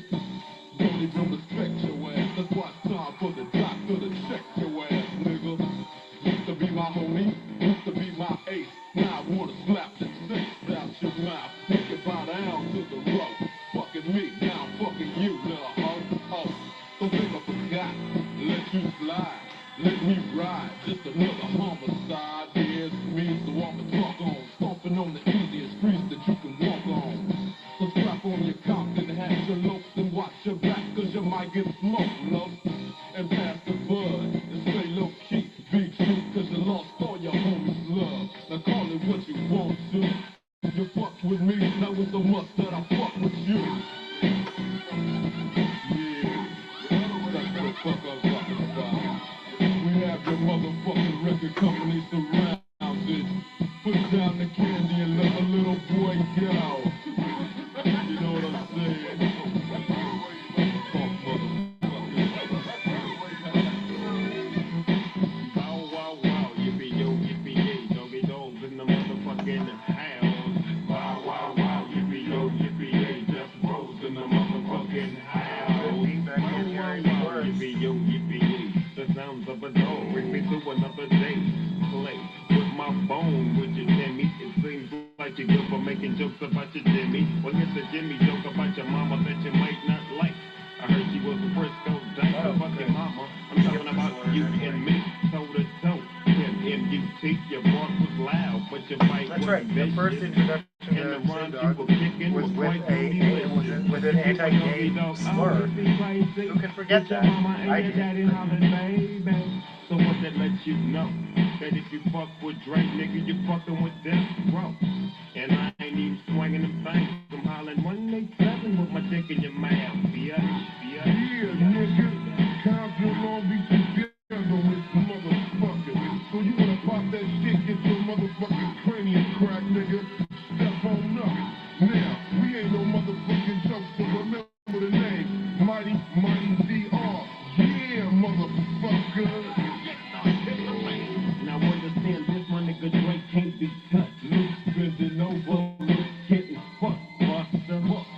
I was sleazy. I thought I was a mark, cause I used to hang with Easy. Man, I'm monster shit. They just speak with the spoke. Hey, yo, Dre. What up? Shit this nigga off, love. If it ain't another hoe that I got to fuck with, got teeth in your mouth, so my dick's got to fit. What my nuts on your tonsil? Why you on stage rapping at your whack ass? Trying to play Dr. Dre with it's harder than it sounds. Thanks for watching and listening to me. I got some more news, I got some more music, I have some unboxings to do, maybe if we get to that. Got my chrome to the side of his white sock. Trying to check my home, you best check yourself, cause when you just drink the dish yourself, motherfucker, you a nigga.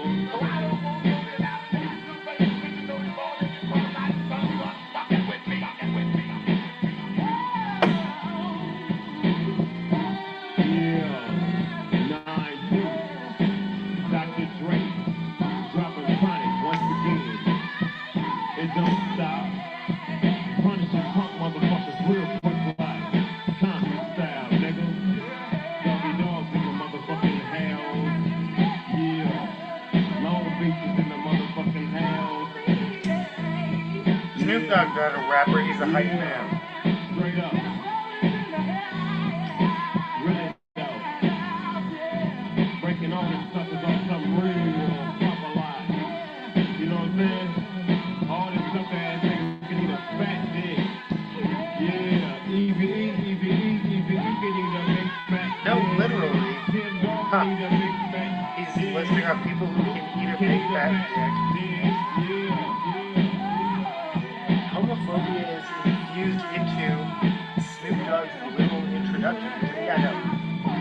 The D-slur against lesbians and telling people to eat a fat dick, which is, lots of people should eat a fat dick, but that's not automatically homophobic. This Fuck With Dre Day is a much better Snoop Dogg free song, I think.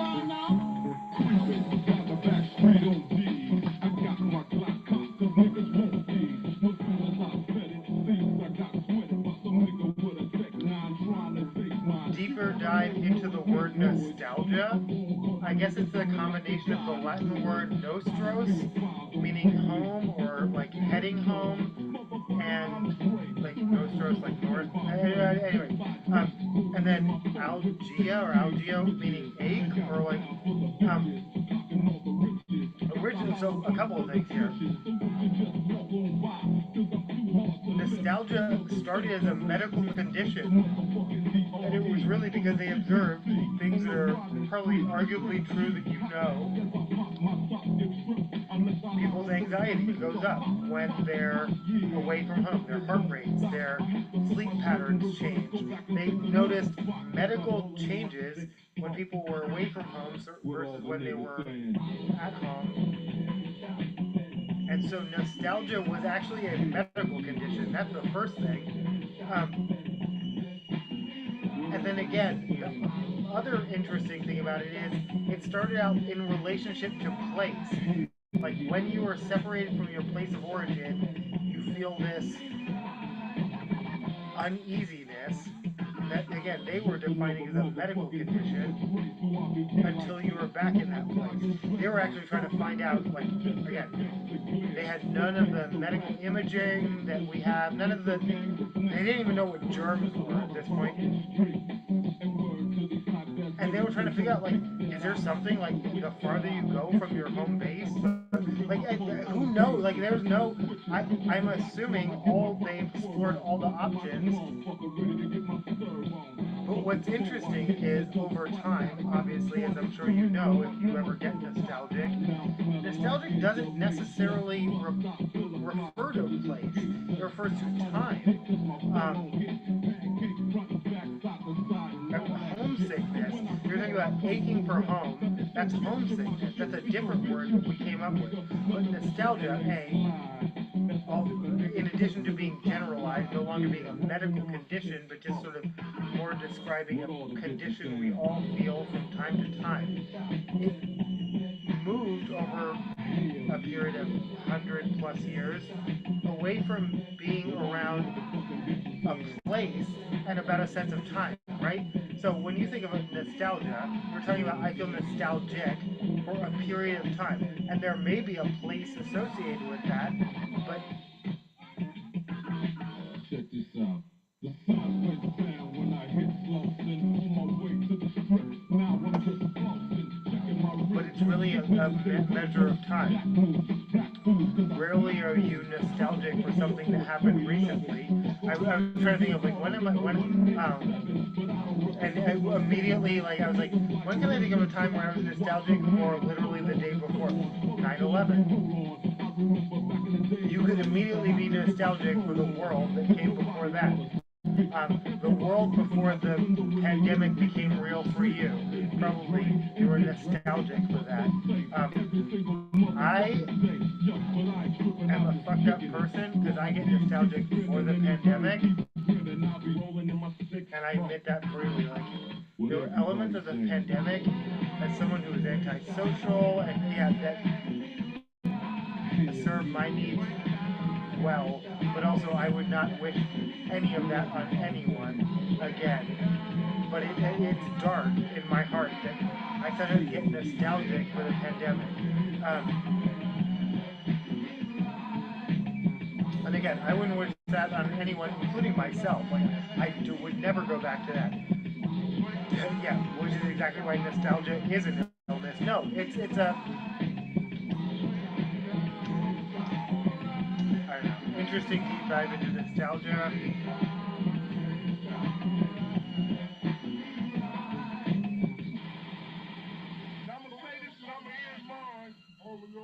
If you ain't down for the Africans here in the United States, period, point blank, if you ain't down for the ones that suffer in South Africa, Breaking that. apartheid is shit. You need to step your punk ass to the side and let us brothers and us Africans step in and fuck with you.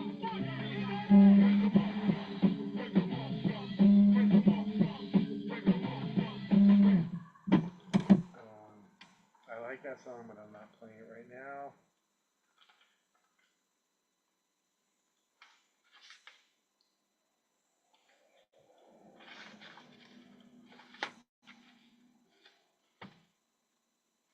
This is Vampire Weekend off of the Girl soundtrack with I'm Going Down, which is a Bruce Springsteen cover that I don't usually mention.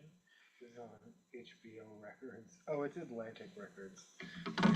It's HBO Records.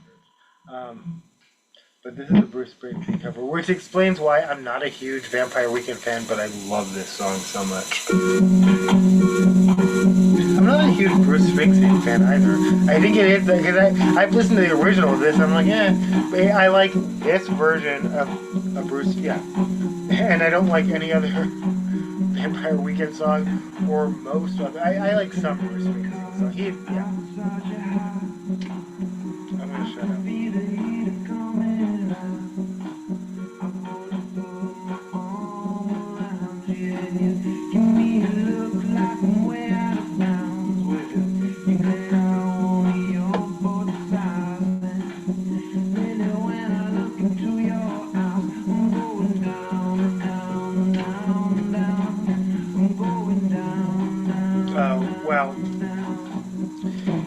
Internet villain of the day. Meet me here, bar in Middlebury, Connecticut. Internet, do your thing.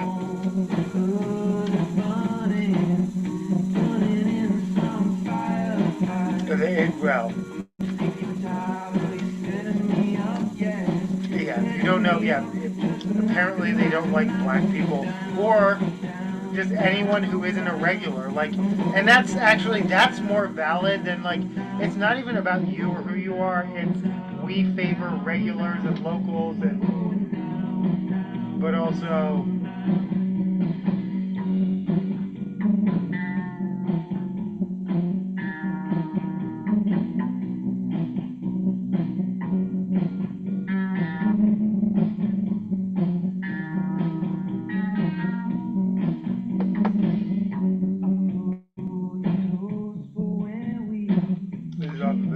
soundtrack.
Jenny Lewis, M. Ward, Lily Allen, the ex-Mrs. David Harbour, Beck, Miguel, Sheena Perry.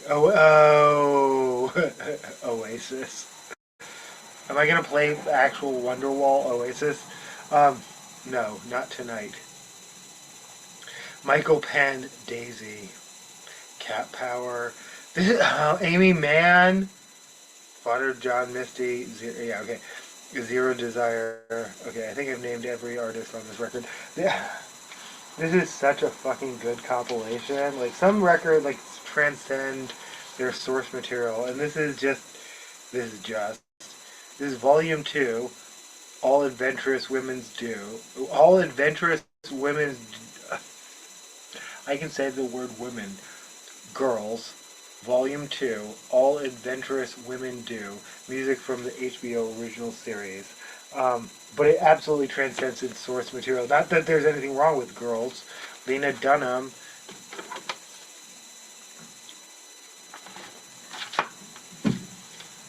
And actually, season 2 was probably my favorite. But what season was the Marty singing Kanye? Oh, one of these had. Oh my God! One of the records had Kanye West boys, and I had completely forgotten that. Oh, last episode I played a record that was my only leopard print record. This is as far as I know, the only camouflage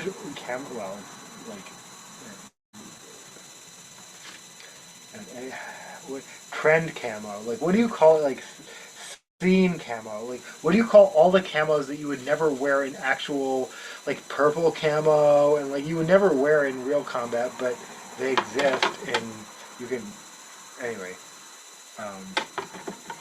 There's Eminem off of Kamikaze. So it kind of makes me want to play something by the Beastie Boys.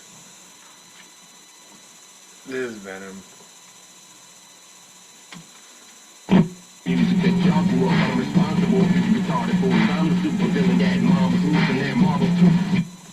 Hold on. This is not correct.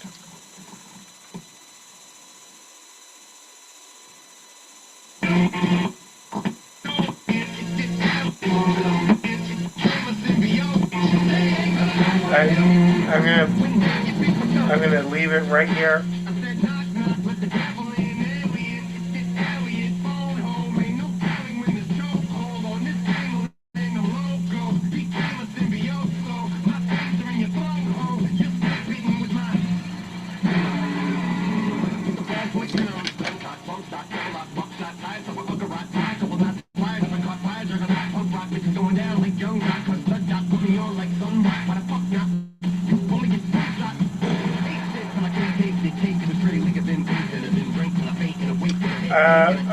Footage of that seems to be shot from a hot tub.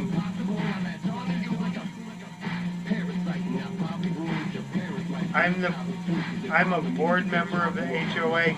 I have a both and of it all. Yeah, no, I need to know more context on that one.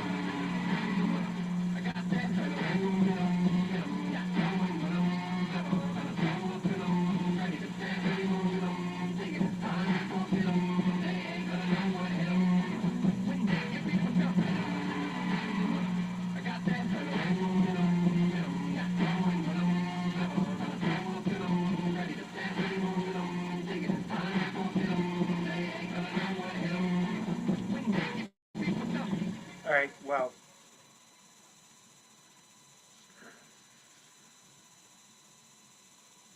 Pizza party, flipping pizzas. Alright.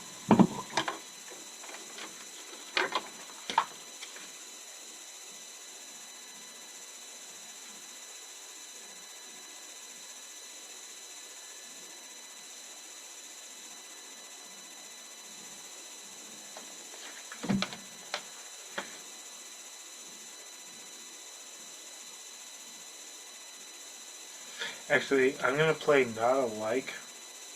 Yeah, I was going to move on, but actually one more featuring Royce the 5'9".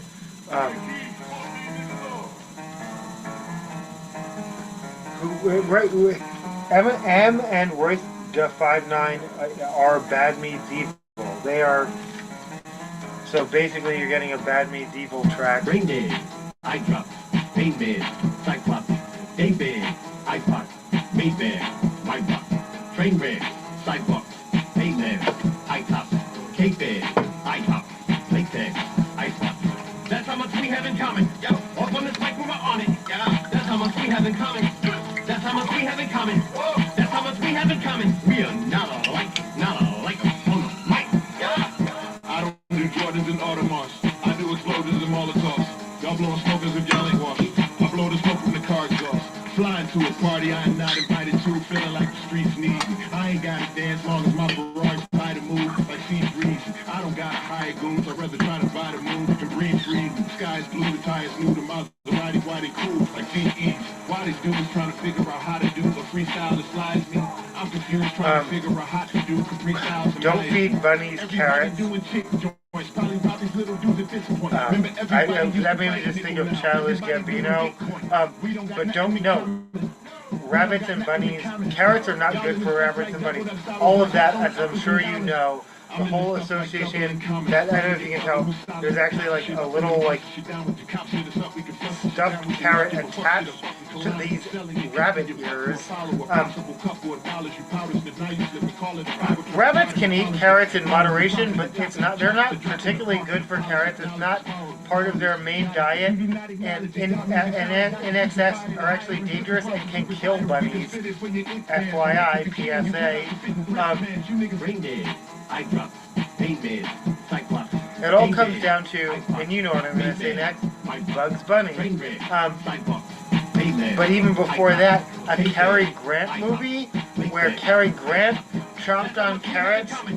I think that it was actually set on a carrot farm or on a farm, any of it. The lineage from Cary Grant to everyone thinking rabbits should be fed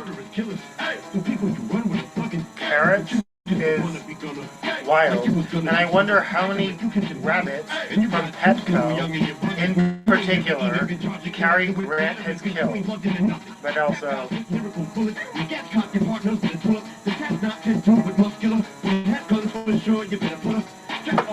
And what's up, Doc?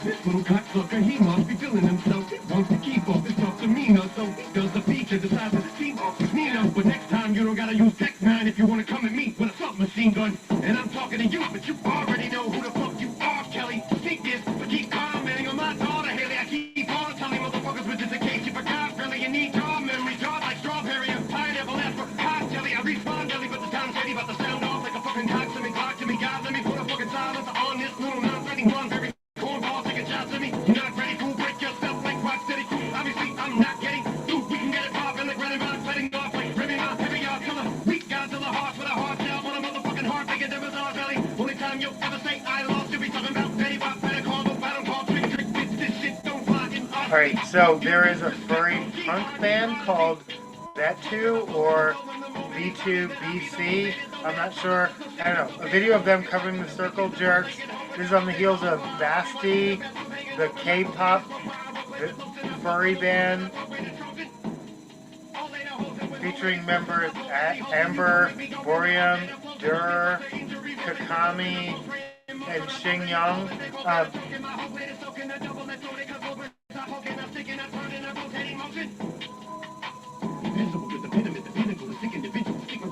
And again, Basti fans are called baddies.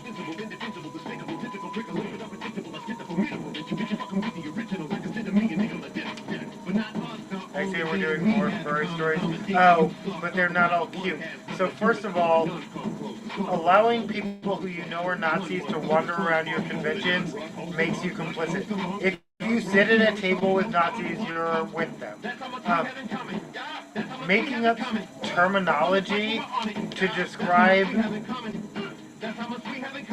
abusing animals and people who just have a propensity to do that and allowing that to be part of your culture. Because again, you have the option to completely and unequivocally reject that, but instead you chose to make up a nickname for them and just kind of like roll eyes and be like, oh yeah, no, that fursuit manufacturer is kind of like sus, but their suits are cute though. Um,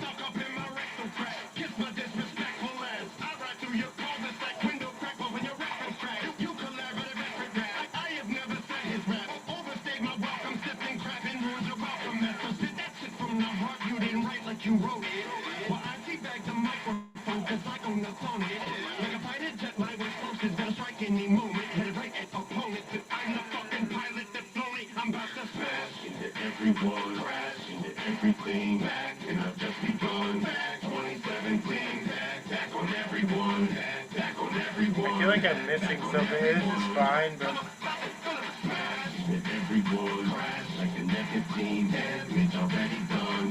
is this actually Kamikaze off of Kamikaze? We're listening to Kamikaze by Eminem.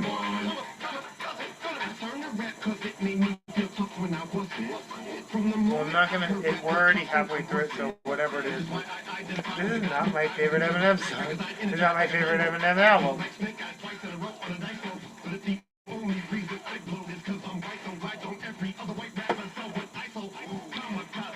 And I always try to give, like, yeah, no, I try to give artists the benefit of the doubt. New album, great. Not the single out, or just, yeah, deep cut. No, actually, I kind of like this song, but.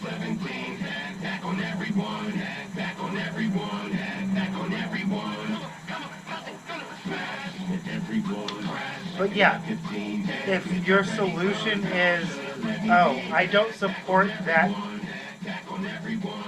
fursuit maker because they're an abuser, but I will buy a suit secondhand and then walk around with it, what are you representing? Like, I again, not my culture, not my place to judge, but I have questions.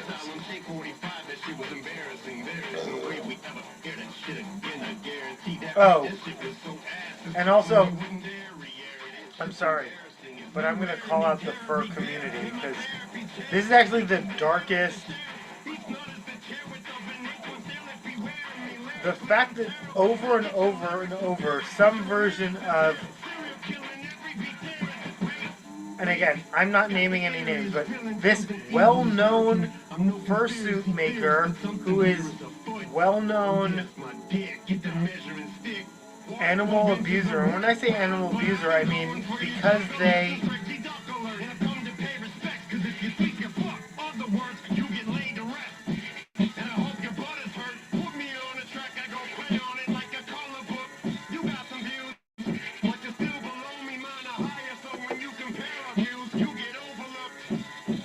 yeah, no, when I say animal abusers, that can mean anything from, yeah, beating animal. I'm talking about sexual abusers. People who have created a subculture within a culture, and y'all are harboring this until you don't.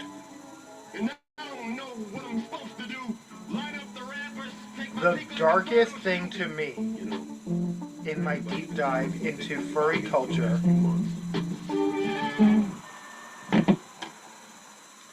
was the number of times I saw some version of, oh yeah, they're a well-known animal abuser, and also their quality is not so good.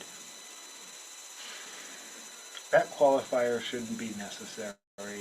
The first part should be enough. And the fact that the first part isn't enough, and the fact that, again, I'm not saying it wasn't once or twice, or it was like 10, 20, 30 times, but also their quality's not so good.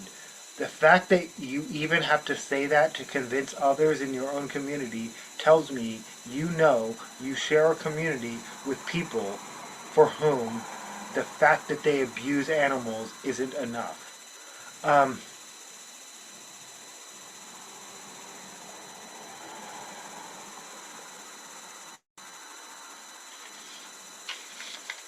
This is why I don't participate in sports or fursuit competition or like mainstream cosplay. Yeah, no. These cultures are toxic. Do your own research.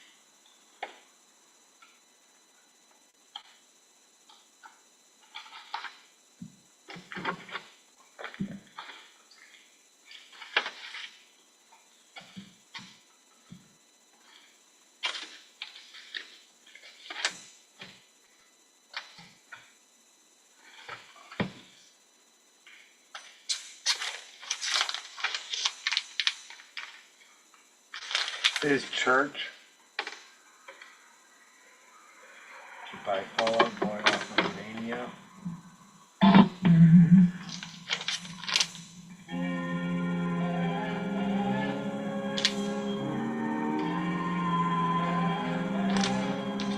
If you were church, I'd get on my knees, confess my love, I'd know where to be.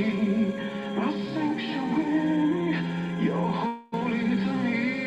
If you were church, I'd get on my knees. Oh. Moving away from furry culture, but just more generally, etymology nerd, that is someone I follow on social media, asking, are women meowing more than they used to, and why? First of all, meow. Second of all, what? I was like, what sound do bunnies make? Do you know I once actually called the Woodland Park Zoo to find out what sound, as a toddler teacher, what sound do giraffes make? None. Giraffes have no natural sound. That is a factoid that has stuck with me and haunted me forever. If a giraffe is being attacked, they have no sound to alert others. Giraffes have no natural sound. Giraffes don't vocalize. I'm assuming, do they have vocal cords? Giraffes have no natural sound. Look it up and prove me. Yeah, look it up. But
again, etymology nerd. That is the content creator who that I'm basing the next thing I'm going to be talking about.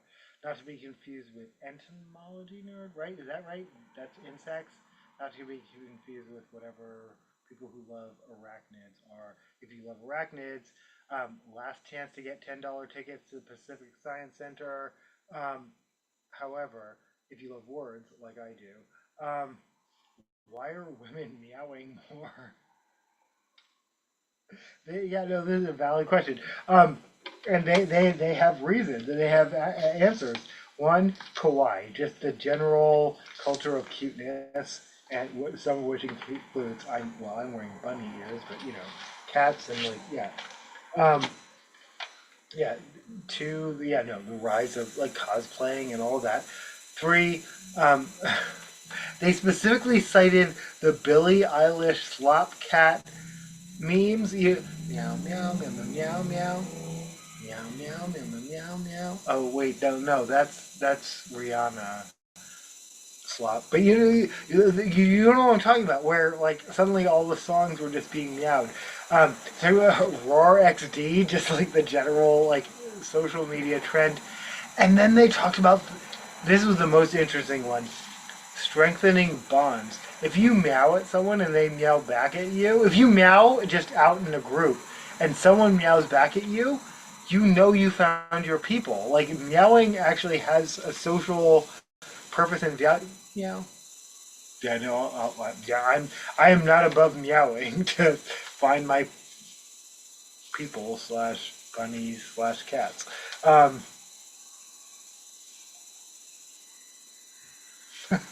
But strengthening social bonds. If you're willing to be weird in public, and the people who are willing to reflect that back to you, you're finding your people. And that's, all the reasons why, well, specifically it was why women are meowing more, but let's all meow more. Yeah, no, let's make that a thing. I am, again, a dog account, I'm not naming them. Their main focus is attacking sexists.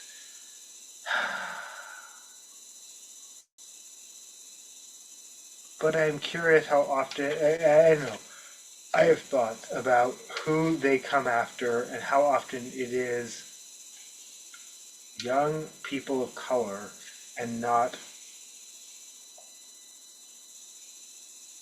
And I don't know, the whole thing, anthropomorphizing animals, I have thoughts.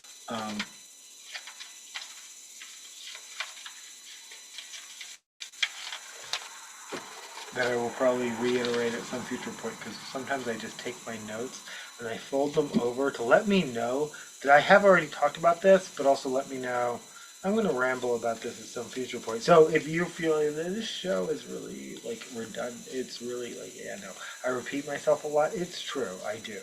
And it's not entirely accidental. This is also Fall Out Boy.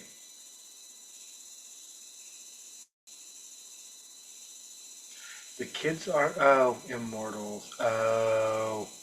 This Twin Skeletons Hotel in New York City.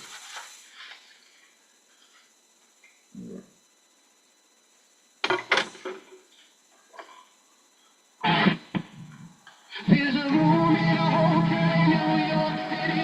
She's not big and it deserves not me. I don't want to remember it all. The promises I made, you can't hold on. Wait, what year is this?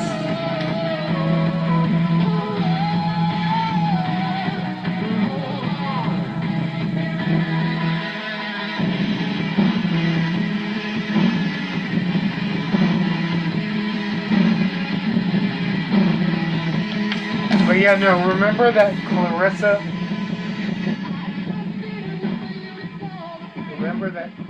Explains It All era where basically everyone, including emo bands, had to like rep the American flag?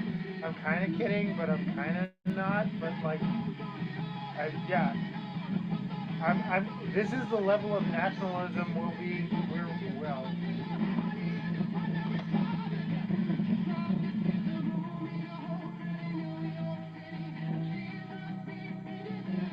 No, we made it to local news.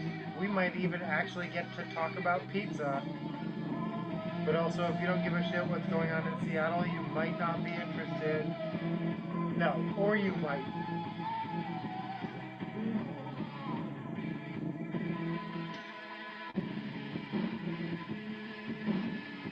And also, I gotta show it. I'll show it again at some future point, maybe.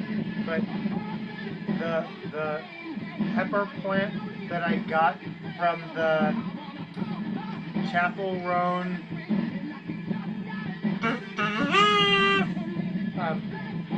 Fight Transphobia rally. They were just handing out pepper plants, and it's still.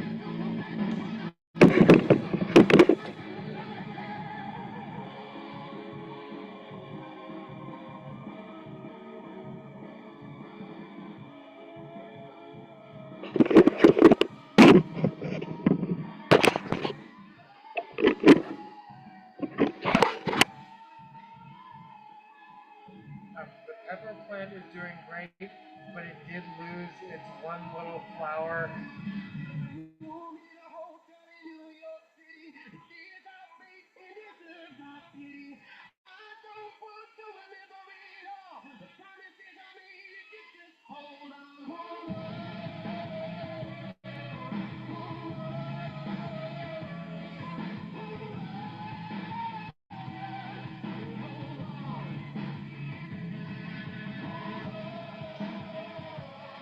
Alright, I'm going to take a brief break before I do local news. Thanks for listening. Thanks for watching. Thanks for being you. Boo. Fucking boo. Always. Anyway, yeah, no, I know I threw up like middle finger. Yeah, I'm in that era. I'm bitter. I'm admitting it. A lot of things have. So I'm in my like throw up middle fingers by default, but also like. Love y'all.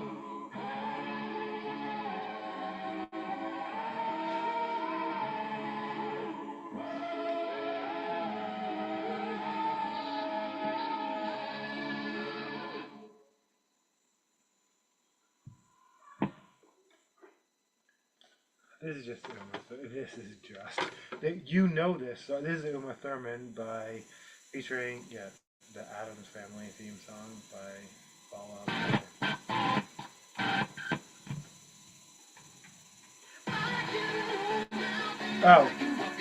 Oh no, it is, yeah.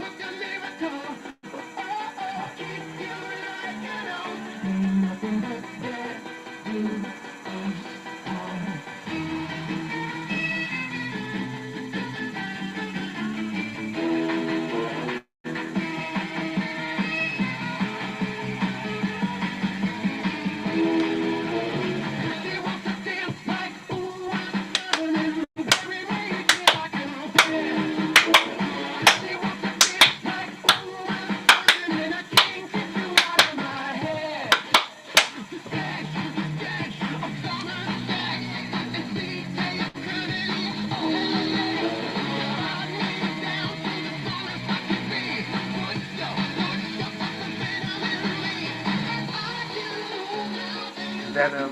That's the theme for this episode. Okay, sometimes it takes a minute to find the theme. Venom. Venom. Give me 1 second. I'll be back.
feel like this.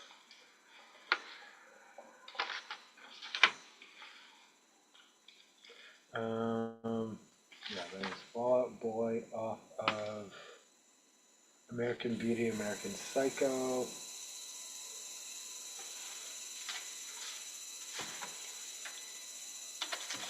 This is America with, oh!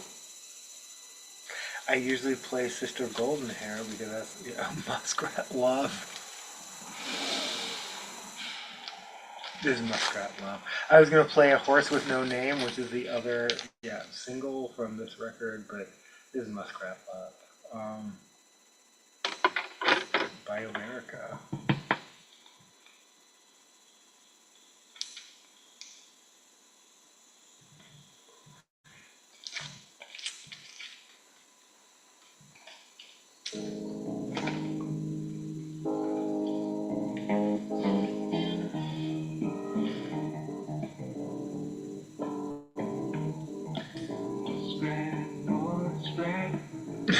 Okay, the ongoing series Surviving Seattle Nonprofits with Denisha. Yeah, that has to be my FYP, right? Like, I'm assuming that's not, like, right. Yeah, no, I am still trying to figure out, like, everyone talks about, like, TikTok's, like, secret sauce, like, the algorithm. Because they know I live in Seattle because I like and respond to Seattle-based content, and they show me more and more of that. But I don't again, I try to keep my work and my home life very separate. I don't know how they would know I work for a nonprofit, and I keep worrying, I keep waiting to see my own nonprofit turn up on this series, because as much as I love it and believe in our mission and believe in the people I work with, over the course of the 10 years I've worked here, not every single person has been awesome and great. And some of the people who have worked here have caused harm to other people. And some of the people who have been aggressed against, micro-aggressed and macro-aggressed against, have feelings about the organization that I work for. And I don't know, I dodged those bullets, but I also understand they have experiences that are wholly valid at an organization I love, I believe in our mission, and hi, Carms.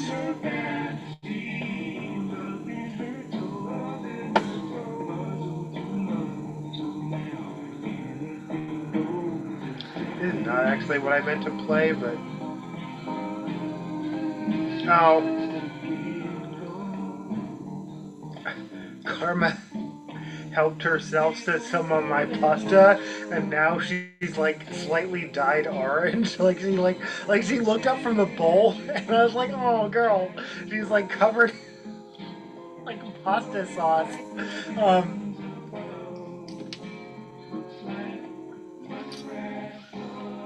This is not what I was thinking of.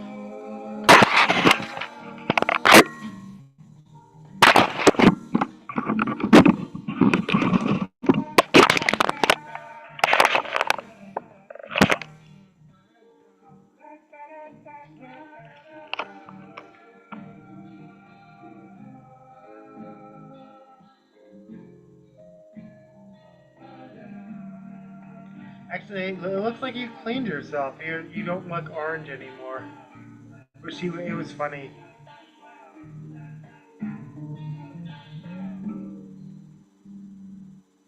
That was Muskrat Love. Alright, I'm gonna go ahead and play A Horse with No Name. And I don't think we're gonna play Sister Golden Hair, but we might. 3 by America? Let's find out.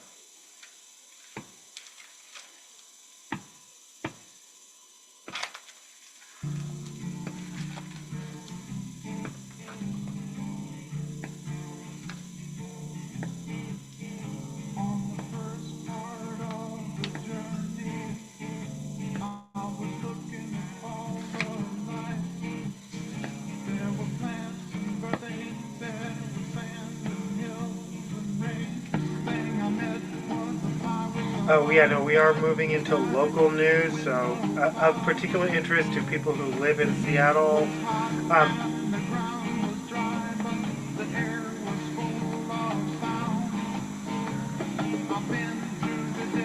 I didn't say anything about the Air Force, but sure.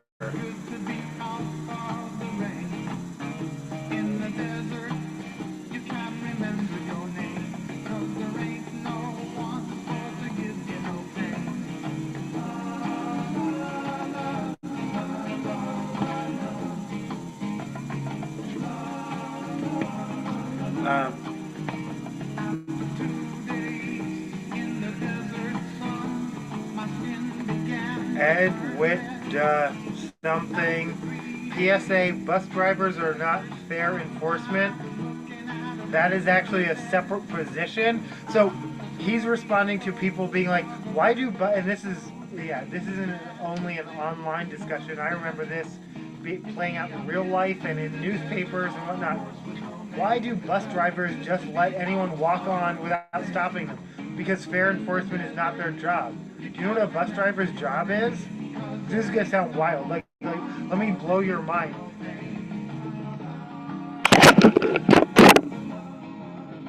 Do you know what a bus driver's job is? It's to drive the fucking bus. Fair enforcement is literally not their job. Do you know? And this is, again, I learned this from Ed with something I can't read my own handwriting. I apologize to you. I'm trying to get better at like accrediting individual social media because people have such great ideas. And just because it came from one person, not the New York Times, doesn't mean they don't deserve accreditation. I'm working on that, I swear. But sometimes I can't read my own handwriting. Half of all assaults on bus drivers involve collection disputes. Like, hey, pay your fare.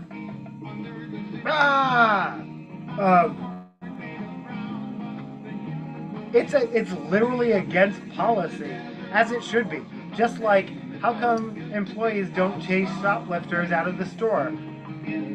Because insurance won't let them, and oftentimes in corporate restaurant chain businesses, their insurance won't let, because whatever $5 toothbrush or whatever they stole, and yes, toothbrushes cost $5 now, and of course people steal toothbrushes because the most commonly stolen shit are necessities, not luxury items.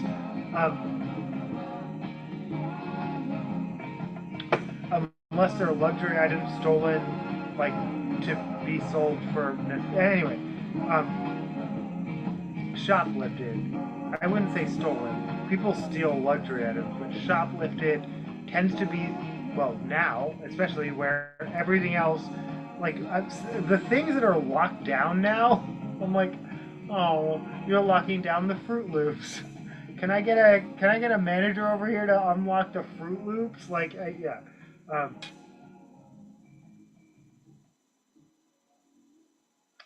That was Horse with No Name by America. That made me want to play Falco's the song America by Falco, but I don't think I'm clever enough to. Me when I'm like, but it's here. It's probably pretty much right here though.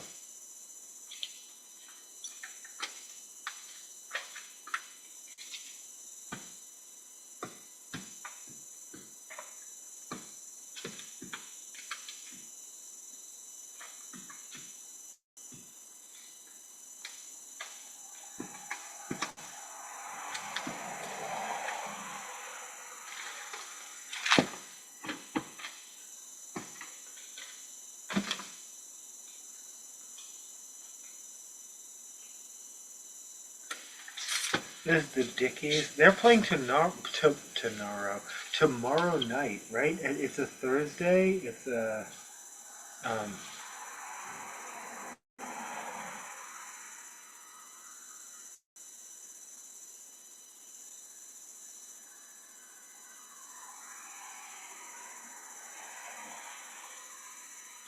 This is Banana Splits. I know I've played this. Yeah, I know. Well, I'm just gonna keep playing it.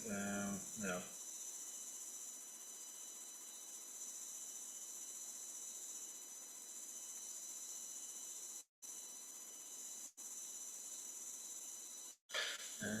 No, okay. This is Whatever It Is by the Dickies. They are playing, I believe, tomorrow night at El Corazon.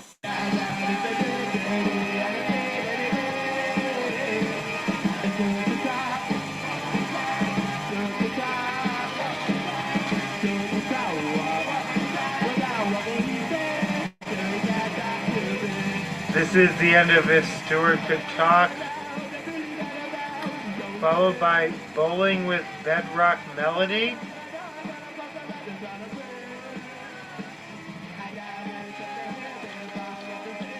Recorded at City Gardens, Trenton, New Jersey.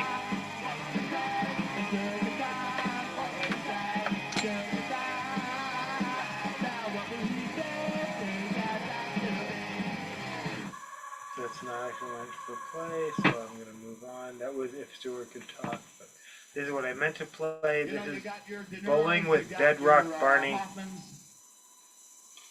Barney blew them all off the stage.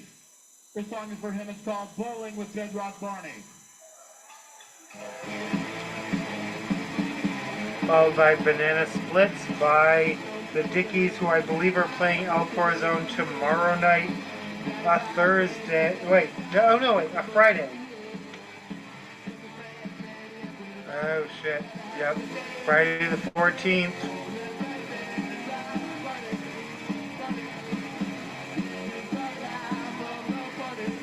And then Saturday. Oh.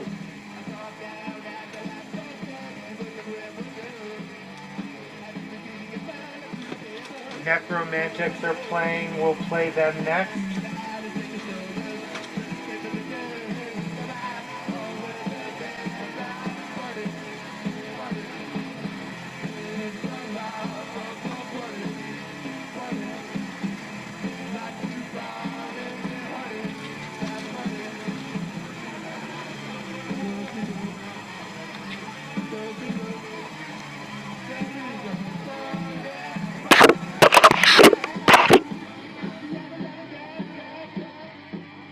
Karma out.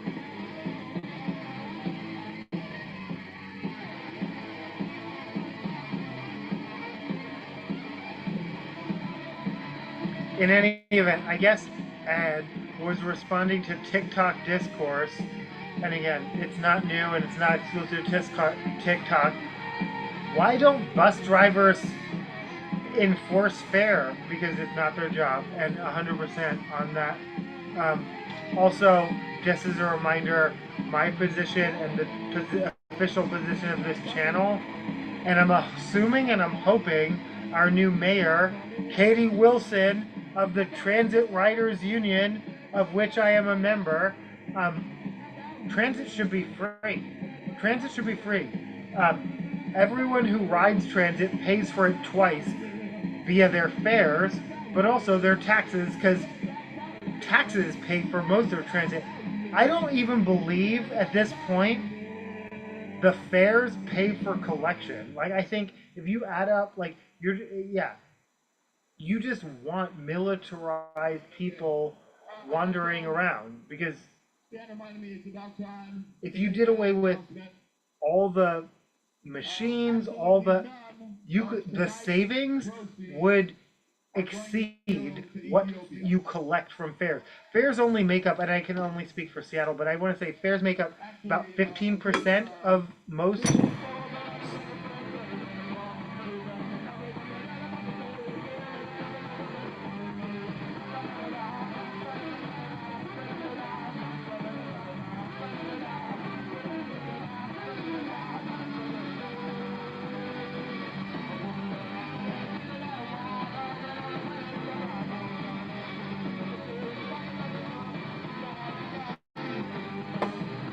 Yeah, transit should be free.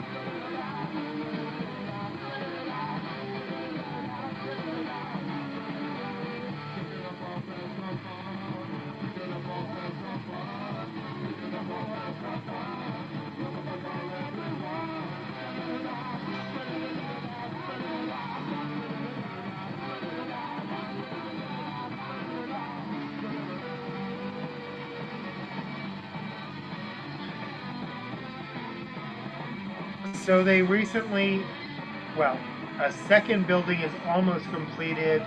2 new apartment buildings. One has actually opened and is now leasing in my neighborhood. Another one is opening. The one that has now opened is on the site of a former tiny house village, tiny home village. This has to be the name. Once I saw the name, I was like, "Are you kidding?" It's called Nichols Court. So, one, tent cities, what we call tent cities now, here in Seattle's. Oh, it did say Seattle's. Good, because that's what I said. No, that was not inaccurate. Seattle. We used to call them Nicholsvilles. Like, and it was a specific reference to, like, what were they, like, Wilsonvilles? Or, like, yeah, no, wherever. It was a specific reference to, like, Depression-era shanty towns created because of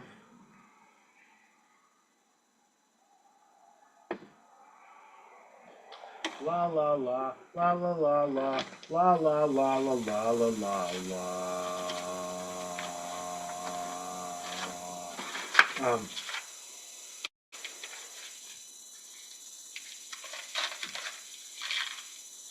This is the Necromantics.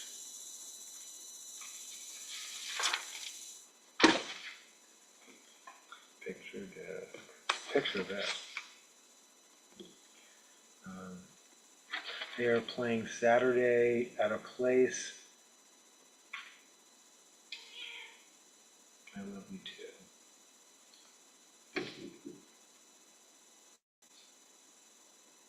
Did you clean the pasta off of your head, or am I cleaning it right now? Because I can't see it. Yeah,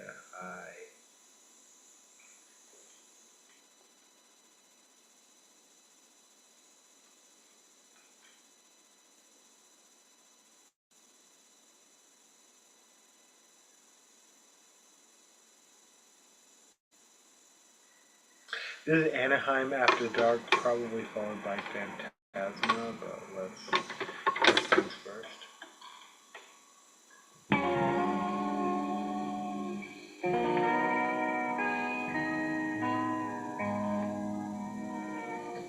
Cat Bel-Air, squish that Cat Bel-Air.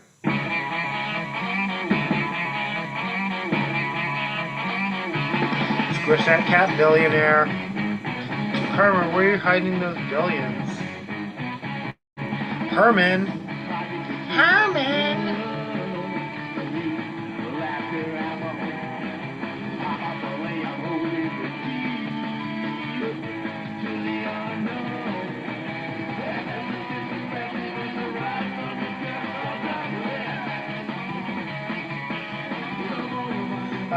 I have to assume Nichols Court was named by an out-of-state developer, because the local person would know.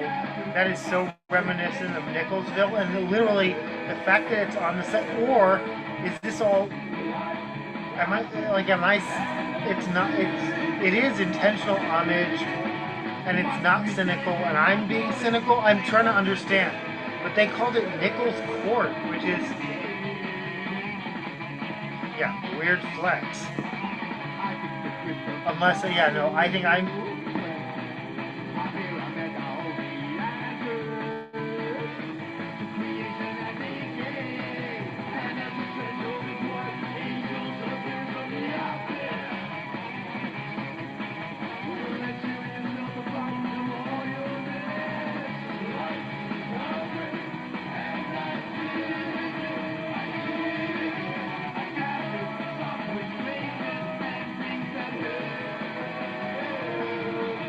Woo!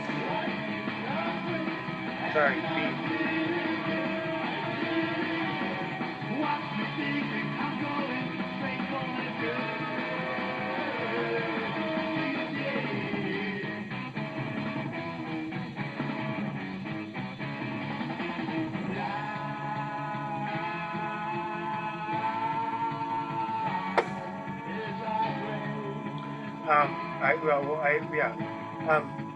According to the Seattle Times, 3 out of 6 of the Skillets have closed. My notes only reference four of them. The downtown and Capitol Hill Skillets have closed. I don't know what the third location that is closed is. The Armory and SeaTac locations remain open. I don't know what the third location that remains open is. But we're into local and food news. We're getting closer to the pizza news. If pizza's what you came for, I promise you we're getting there.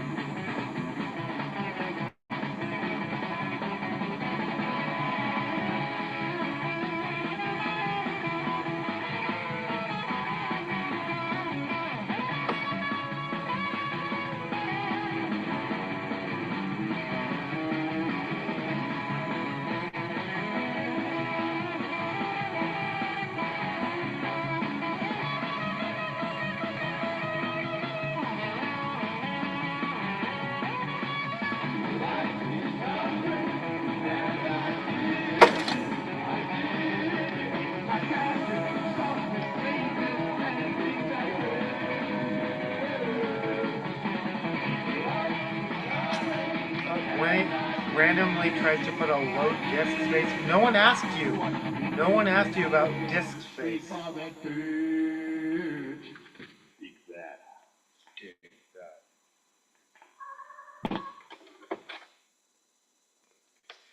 Necromantics playing somewhere in Seattle this Saturday.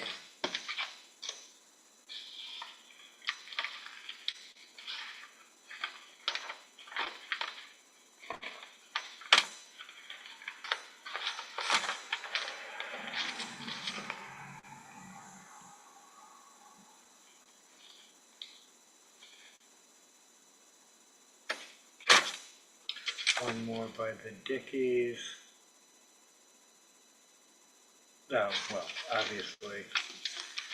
It's never too late to play Killer Clowns from Outer Space.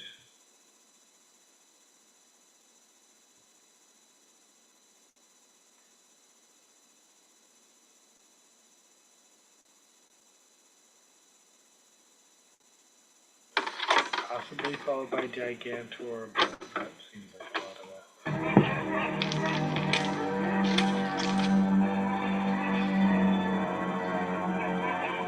Locked and Loaded 1990.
me touch her tail, which is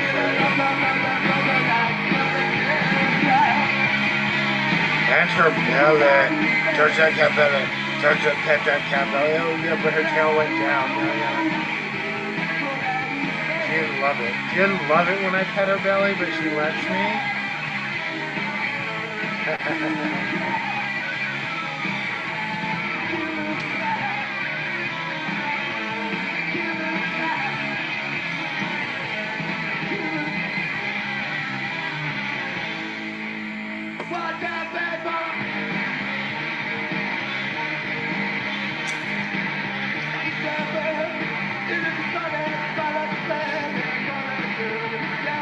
There's eve of destruction. We're under the play it out.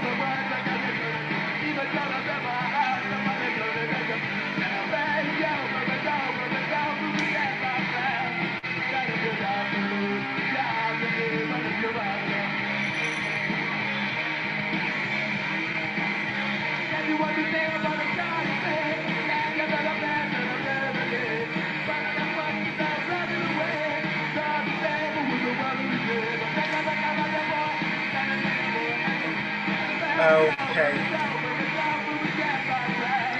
I continue to see this online. Yeah, no, this is Seattle news, local news, food news. The furor over unpermitted food vendors is driven.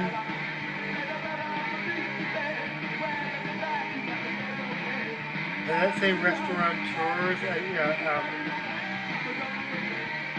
It definitely doesn't say Rastafarians.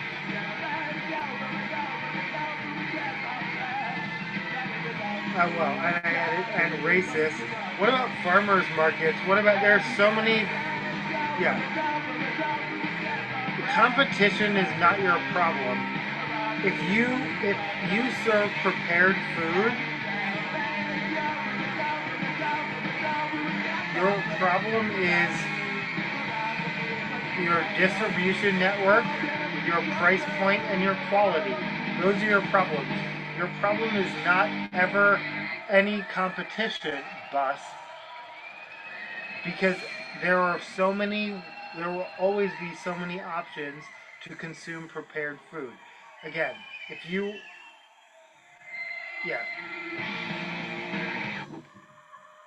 prepared food is your thing, the quote-unquote competition is not the issue.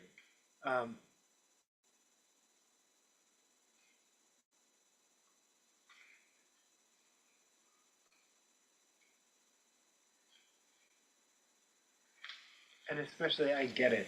I have to pay for all these permits, and they don't.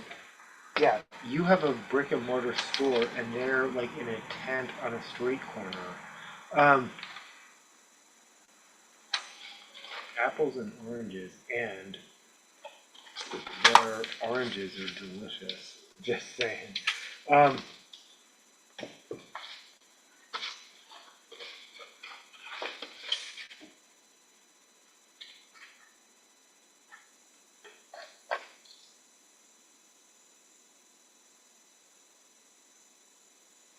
This is the Chu Fu remix of Pretty Girls.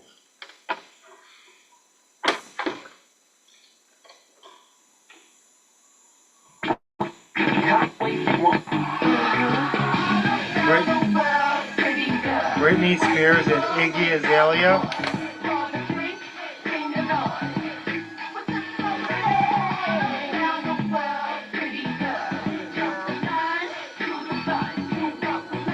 Britney Squares, aka Britney Spears, aka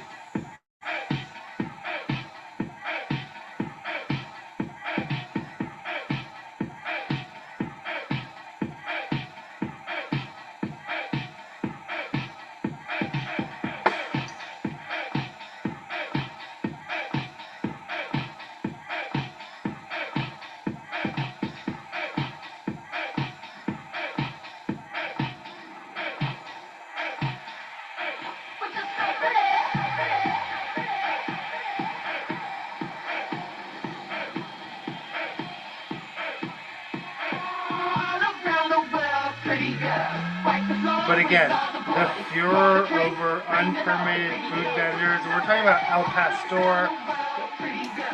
There is a racialized component that I'm not even.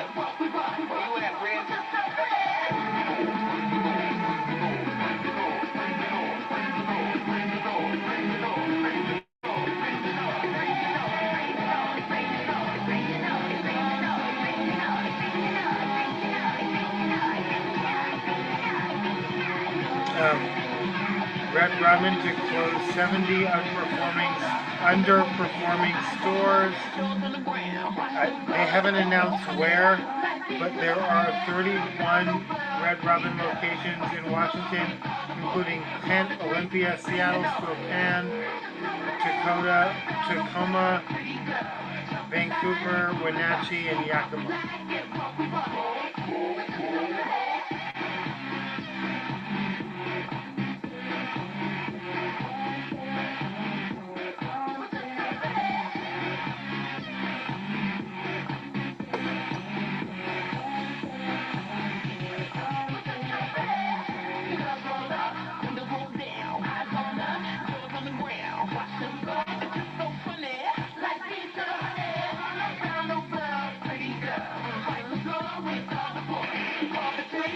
Homegrown has closed, Skillet, and then Homegrown has also closed downtown Seattle and Mercer Island locations,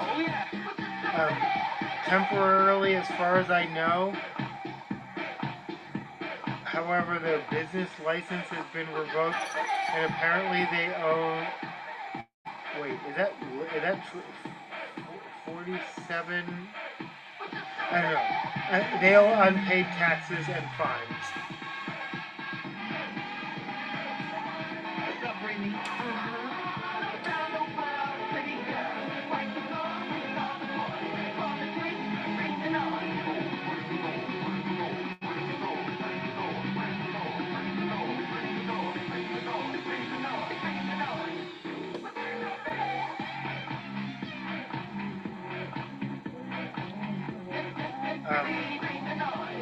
Chick-fil-A has opened on Aurora in Shoreline. Gross.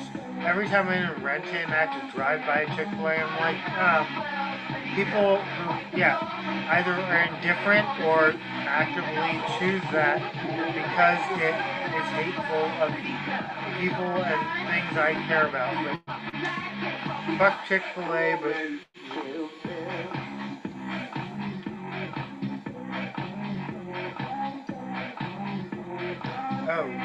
Shake Shack opens at the Village Mall in Tacoma, or Villages. Shout out again to the Barnes & Noble just opened in the Villages, and shout out again to the Barnes & Noble moving back in. It's like literally like, wow. We're talking about things that like closed down during things like.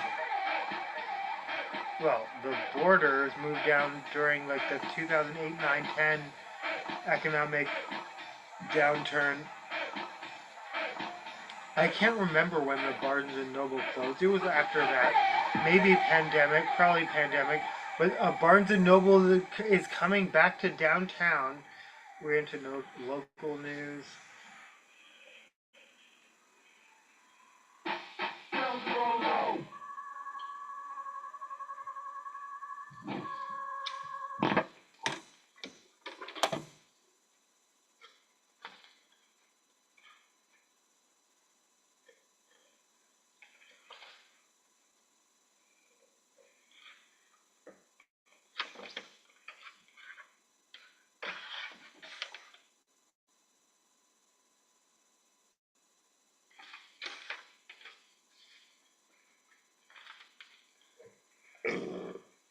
Excuse me.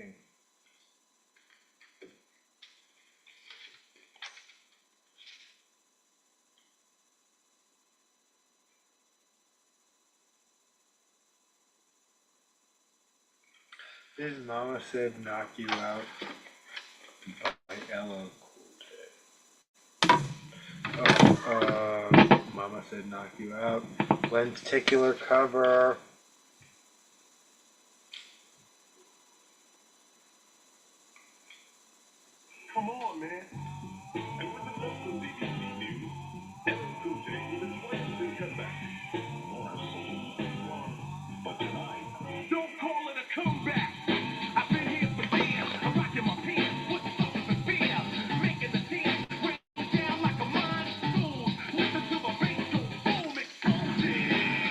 But yeah, no, Shake Shack opening up in the Villages.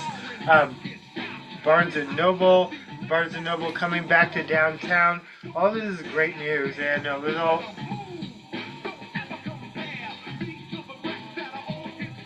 me when I feel like guilt, despite the fact that I can't afford to eat out even locally, and if I could afford to eat out, I would support local businesses. You're like, I can't afford to support chain businesses in Tacoma. Yeah, well, we'll see.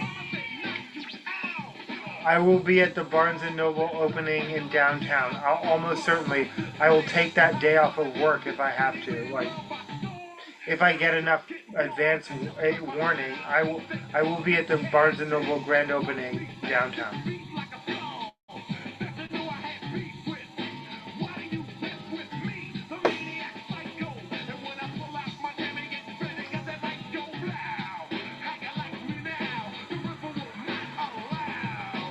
Trader Joe's to open a new location in Lacey outside of Olympia on Sleater-Kinney Road. Yeah, no, it's official. I'm obsessed with food and food news. I love doing food news. I don't know why that, yeah. I hate, well, even when I have to do the news I don't enjoy, I refer to it as chewing cardboard. I really should segue just to be a food channel. This is where I light up, but also I need to go to bed.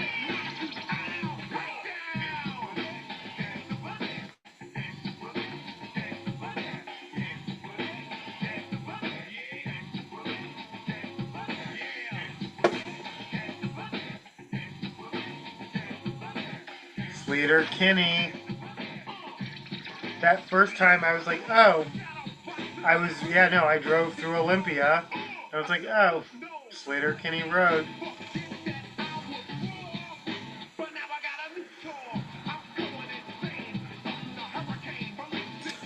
Seattle cult favorite TNT. I'm sorry, Seattle Times. According to the Seattle Times, cult favorite TNT Supermarket, a Canadian market, opens its second Washington store in Linwood. I don't know where the first is. Who knows? It was behind a firewall, so yeah, I don't actually subscribe to Seattle Times, but I'm on their email list.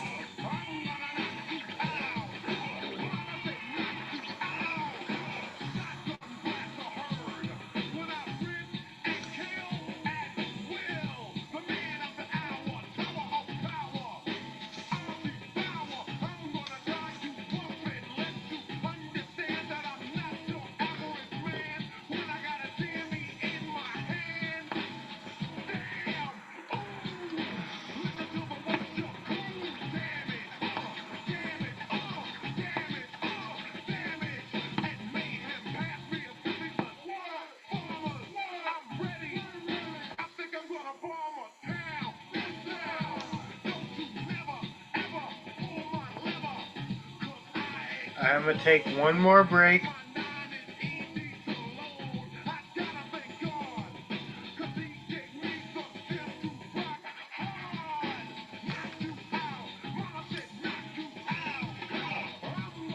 I never caught that line, my 9 is easy to load.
out of the mall. It was frosted flakes. She loved to bowl. And although her skin was white, she had a lot of soul. Rich female, very debonair, driving a roll with rollers in her hair. We was hanging out, bumping the stereo. She took me to a club, I think the name was Cheerios. She walked like she was jumping a hurdle. I was happy as a kid to see some mutant ninja turtle. A guy walked over, said your earrings cute. I said I'm wearing an earring, but it ain't no Fruit Loop. Me and Foster went to get a drink, but she ordered something rubbed and I ain't know what to think. She ordered potassium, calcium, carbohydrates, scotch with sodium. She took me to a crib, threw me on the couch. I woke up the next morning with a spoon in my mouth. She's milky, cereal, baby, milky, cereal, milky, cereal, baby, milky, cereal, milky, cereal, baby, milky, cereal, milky, cereal, milky, cereal. I went to Vegas, didn't think it'd do any harm. I bumped into this girl named Lucky Charm. For some reason, we walked in the rain. She had a four-leaf clover with a big gold chain.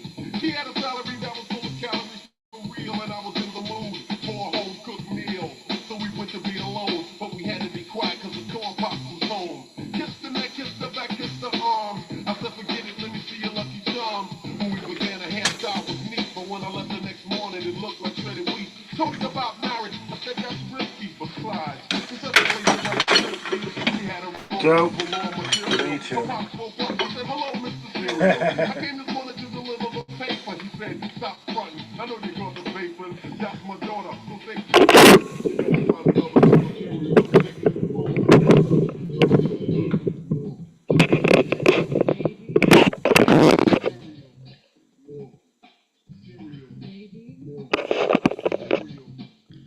this is Milky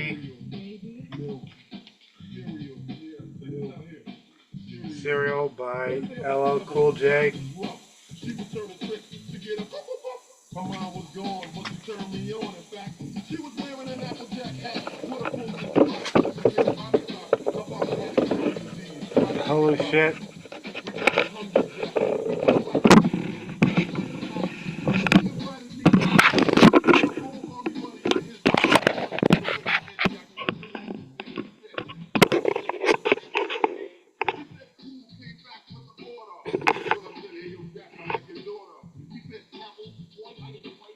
Wait, what?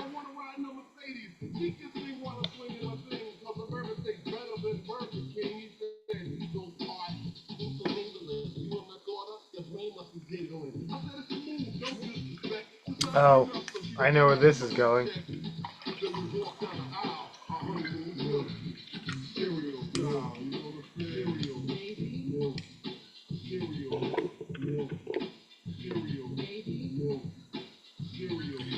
Jingle, baby.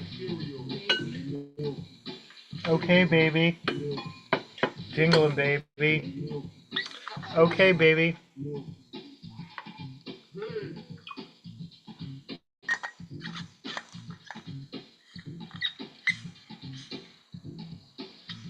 How are you doing?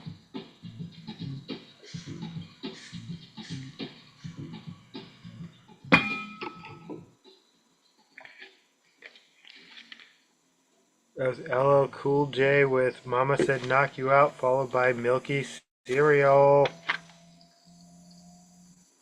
Milky Cereal.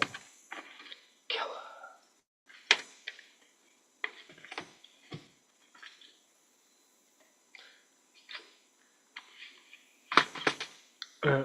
Wait, are we doing the pizza story? Wait, where are we? Oh my gosh. Okay.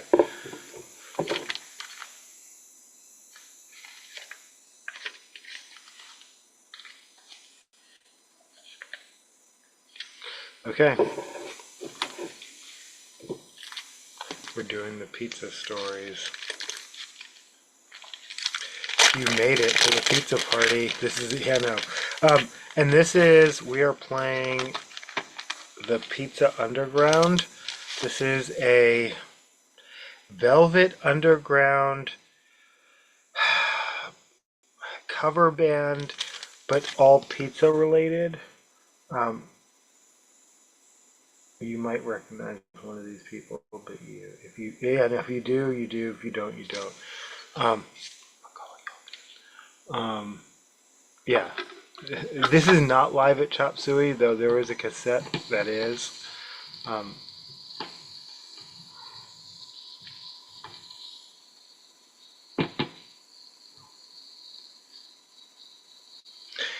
Side A is Medley 1, Side B is Medley 2. Again, this is a Pizza Underground. They are a Velvet Underground cover band, but all their songs are pizza themed.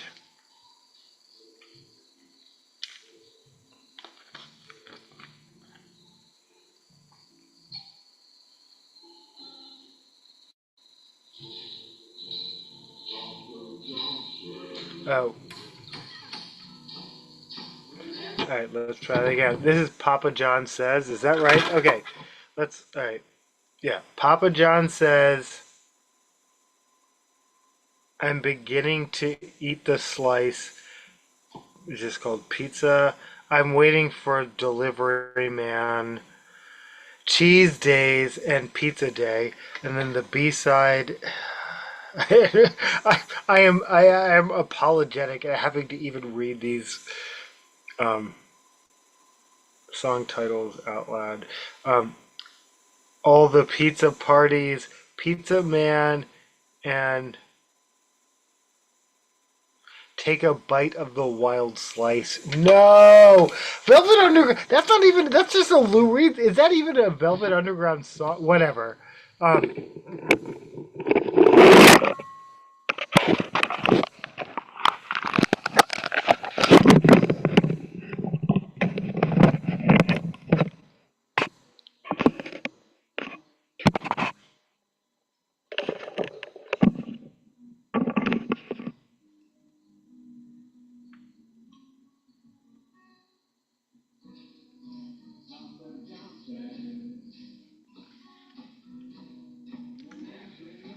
So this segment is called "When One Pizza Door Opens." Um,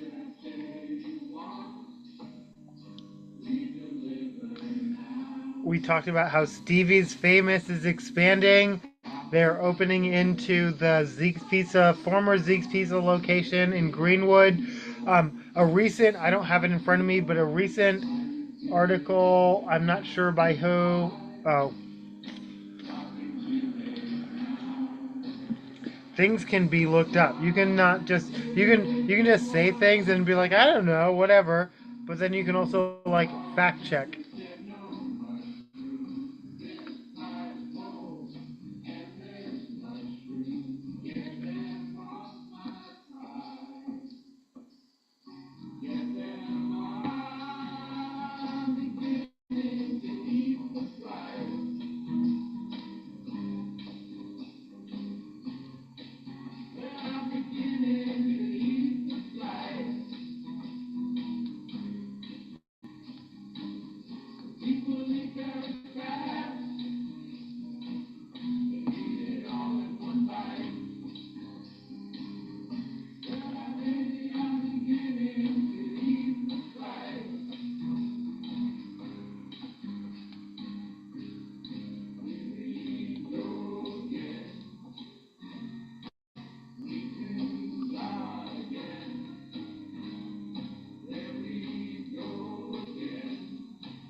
Oh, and if you're looking for an alternative to Starbucks, because support striking workers, Cafe Allegro has been in the Cafe Allegro has been in the U District for 50 years.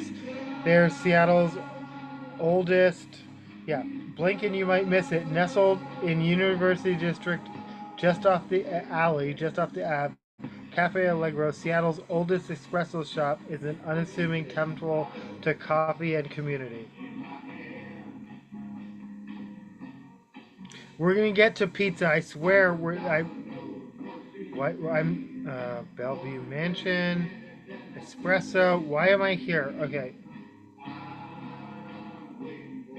Oh, yeah, no, okay. It was Seattle Times.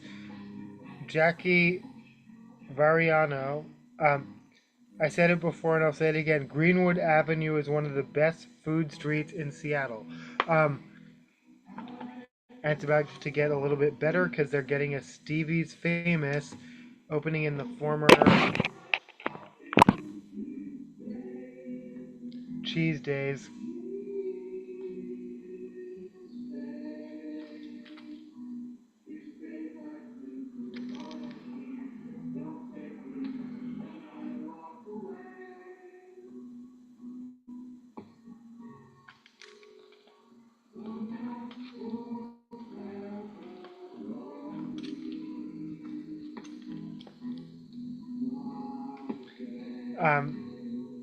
Yeah, so Stevie's Famous started in Burien. They expanded to Beacon Hill. I was gonna say my neighborhood, practically my neighborhood, but Beacon Hill. Um, Stevie is a dog. Do I have a picture?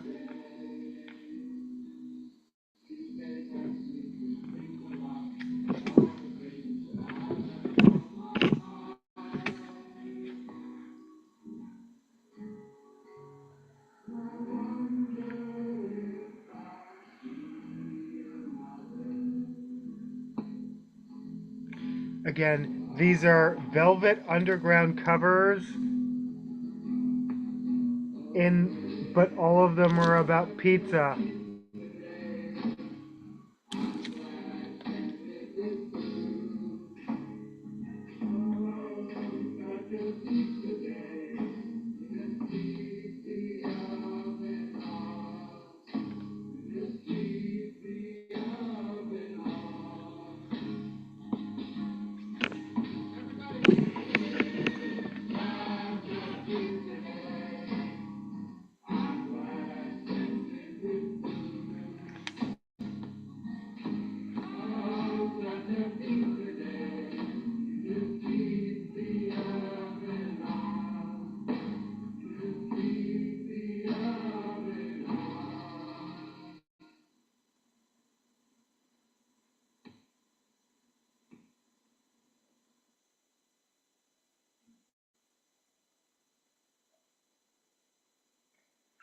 Stevie's Famous Pizza is an award-winning Seattle pizzeria named after a dog, not a person. Stevie was an 11-year-old pug mix who was, the spokes dog. Oh my god. The popular pizza place is known for its New York style sourdough crust. First of all, sourdough crust is not New York style, but whatever. Like you're just mixing shit up. I can attest to there's no such thing as there are not pizza places in New York with but whatever. I need a picture of the dog. And also I stopped saying was. All dogs live forever. Oh, we're doing more. I don't know where I think I'm going. Where do you think you're going? We're doing way more pizza stories. We haven't even started the pizza stories, and definitely playing the B side of A Pizza Underground. The world's only, as far as I know, but hey, maybe there's another one out there. Pizza themed Velvet Underground cover band, but all the songs are like Weird Al style parodies. Anyway, this is medley number 2.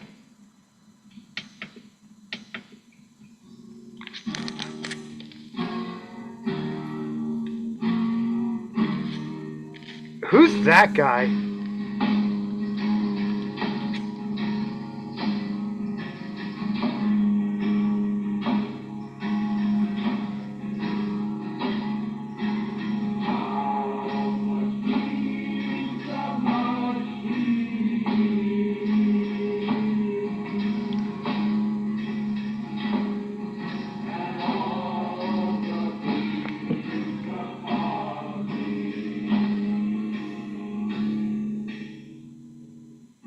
Stevie. The famous Stevie's of Stevie of famous Stevie's Famous. That's Stevie.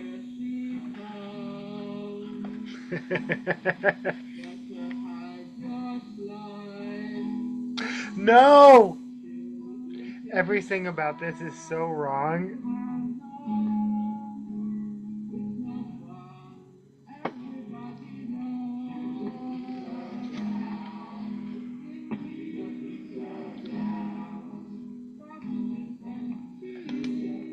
Seattle Times, again, never one to be not a bitch. Um, hey, did you want to avoid the Starbucks boycott?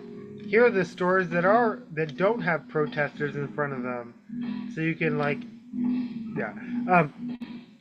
Seattle Times helpfully listing the number of pizza places within a 1 mile radius of where Stevie's will be opening up in Greenwood. And again, we just said, Seattle Times also noting Greenwood's an amazing place for food. And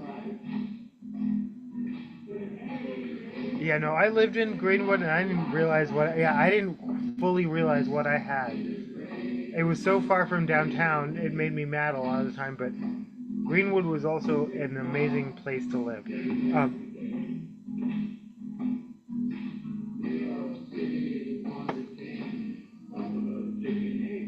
Windy City Pie, Cornuto, Ridge Pizza, Pizza La Roca, Ben's Bread, which is a pop-up, but they have a Wednesday pop-up that's popular in Greenwood. Yeah, so they know what they're doing, but they're moving into a place with fierce competition, and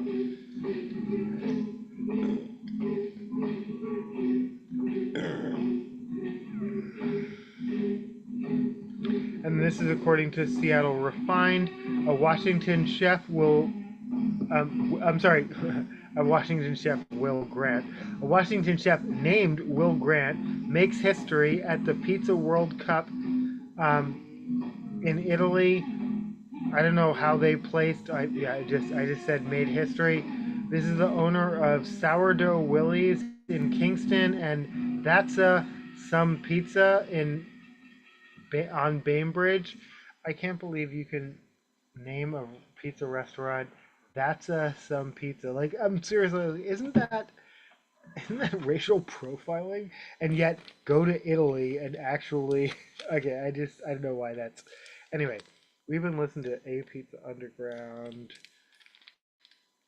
featuring Macaulay Culkin. I'm sorry, in case anyone didn't actually catch that part, featuring Macaulay Culkin.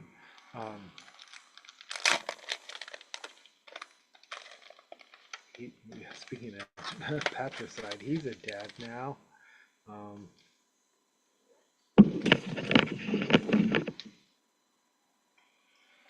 Okay. AK Pizza versus Iman's. So AK Pizza is now, I guess, apparently a viral pizza place in my neighborhood has a viral pizza place. It sells out in seconds online. They opened up in a space of a former Papa John's. No, I realized someone was smart enough to snatch that up. Pizza oven and all. Good for them. They already have t-shirts. Iman's Pizza is the best pizza in Seattle, and that's not actually. I don't know if that's. Oh. Currently. Yeah, I'm going to go ahead and say currently. I'm thinking of like historical, but that's, yeah. I am totally Team Iman's. That being said, a local pizza place opening up. When Papa John's opened up there, I was like, this neighborhood definitely doesn't need a Domino's, a Papa John's, and a locally owned pizza place that is halal in a neighborhood that is predominantly, yeah. And Papa John's closed down. Yeah, no, and no, I called it. I was like, we don't need that, and the neighborhood proved it. That being said, someone else proved a proof of concept that you can, yeah, but they're doing it completely different from Papa John's, and they're a locally owned business, and they're called AK Pizza, and they have T-shirts and all that. But I'm still Team Iman's. I'm just saying that. All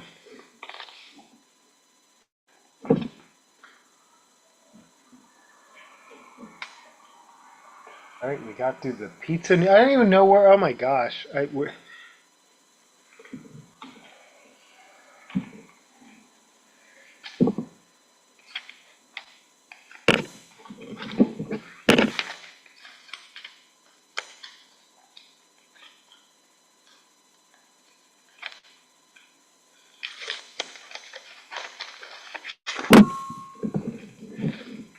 This is Red Mesa, and this is off of Forest Cathedral church dress.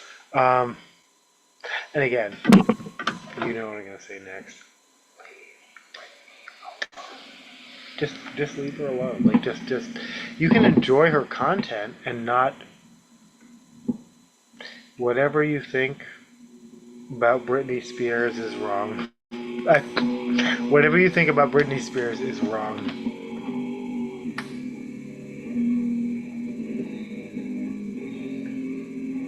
Oh, this is a shit.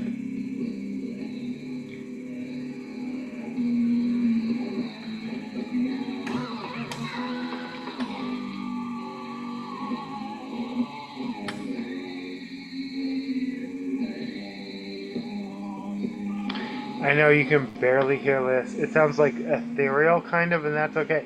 This is Forest Cathedral by Red Mesa. It's a lathe cut. And also, that's definitely not the right speed.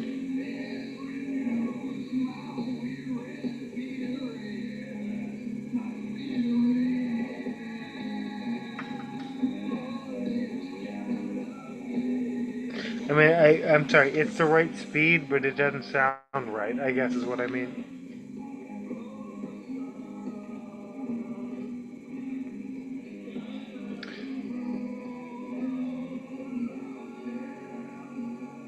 And this is as loud as it gets. Mic check. Okay. Sorry if I got too loud there a second.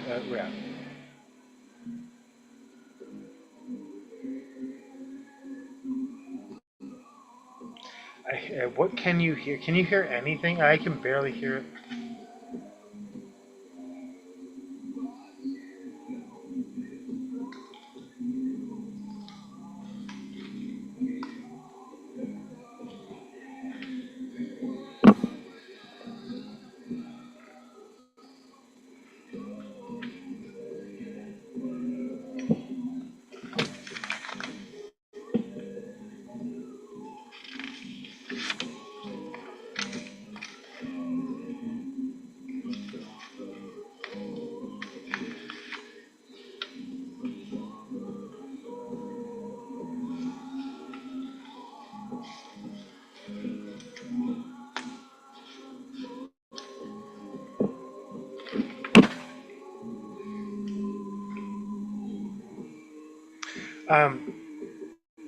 Lucky Claw is a U District claw store opening up. I think it's opened up, I think they had a soft opening, but it's opening up officially sometime soon. It's an arcade. Holy shit. I feel like that it's slowing down.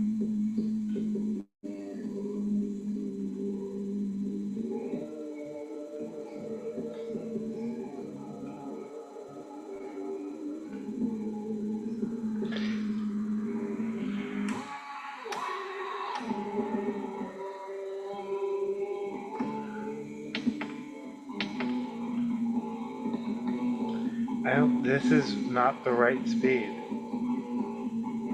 I don't think, but maybe it is.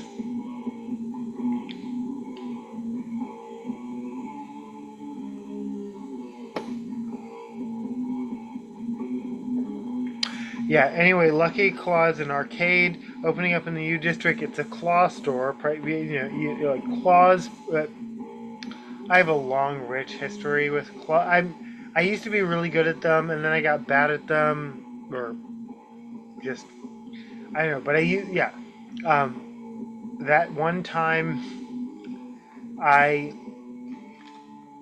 busted open my forehead, slamming my keys into my face because I used to keep my keys. Yeah, no. Oh no, I still keep my keys on the right side. Actually, that's interesting, but not. Not ever hanging where I had them hanging. I slammed keys into my own face, blood pouring out of my face, and then people were like, "You need to go to the hospital." I was like, "No," and then I went to because people I didn't want to be. I was like, "You go play bowling. I will just play the claw machine." And then someone convinced me to actually go to the hospital because they were like, "You know how claw machines or machines often have mirrors, arcade, yeah." I was like, "Oh no, you're right. I really do have blood pouring out of my face."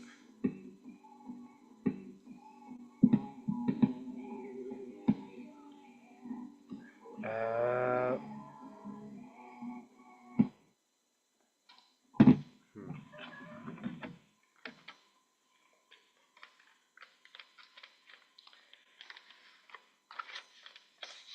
and I've told this story 100 million times on the internet, but I'll tell it one more time. Friends convinced me to go to the hospital. I went to the hospital. I believe it was, yeah, whatever it was, St. Vincent's, in Santa Fe.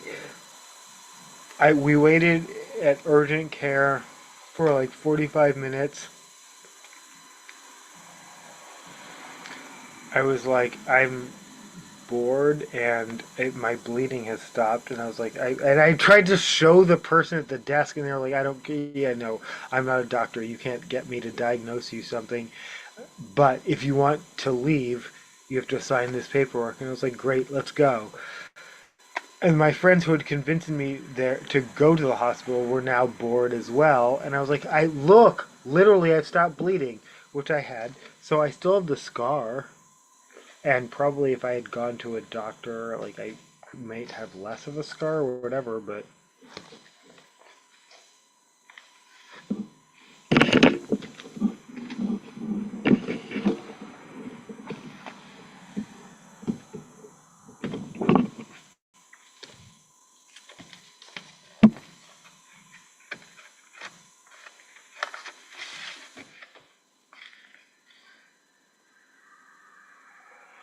This is Britney Spears with Piece of Me off of Lethal Weapon, January 2008.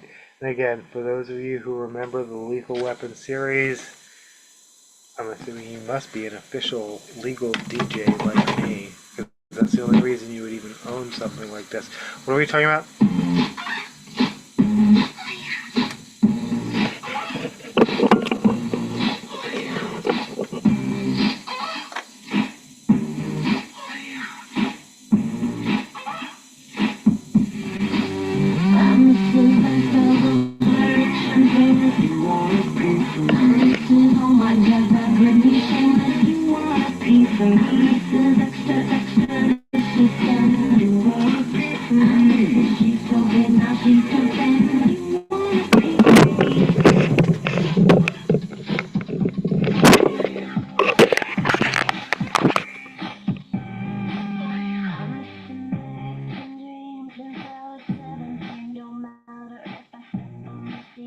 And then, well, I'm probably going to end this out just talking about claw machines. When I worked at Caro's in Las Vegas, speaking of like angry gamblers, so there was a 7-Eleven down the block where I finally ended up $61 a head.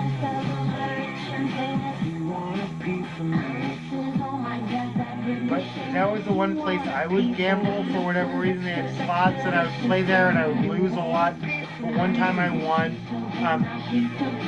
the Caros on Maryland in Las Vegas that I worked at had slot machines because every restaurant you can like there was you would like back in the day they kind of consolidated it to the strip, but back in the day you could just like get there would be slot machines everywhere in every restaurant in the McDonald's, like literally in the McDonald's. I don't know. I didn't go to the McDonald's the last time I was in Las Vegas.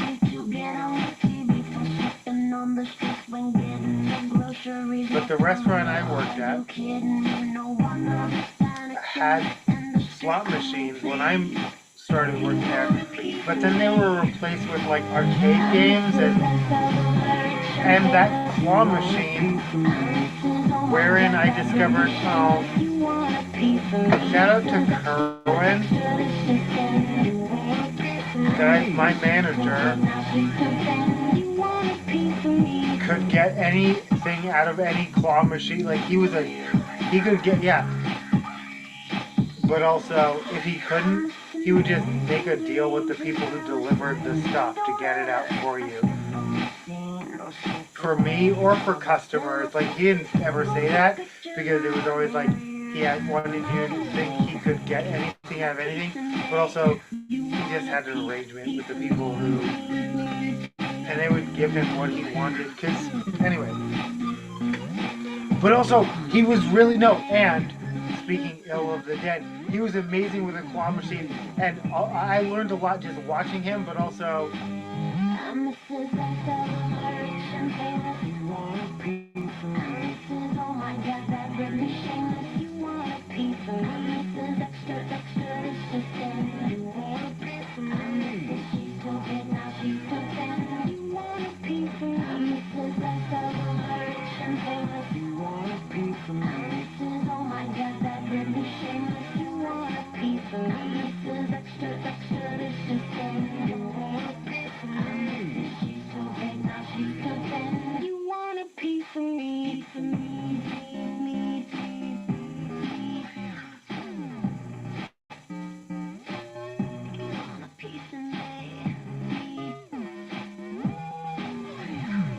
I like Britney's circus dress. I don't know what people are talking about.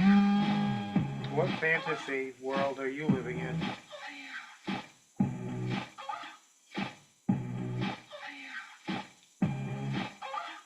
But yeah, no, Lucky Claw opening up in the U District this week, next week.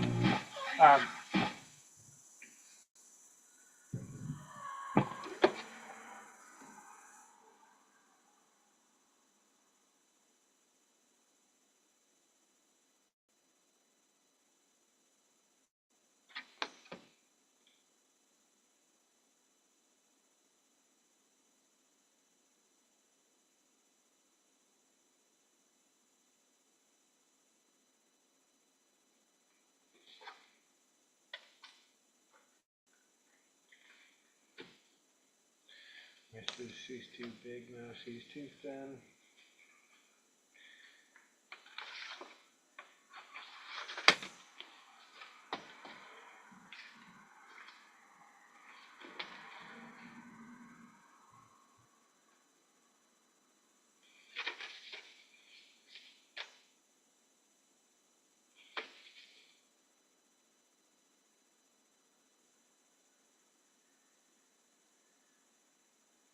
Alright, we may make it to Britney Spears, but first we're going to play Rihanna and Far East Movement.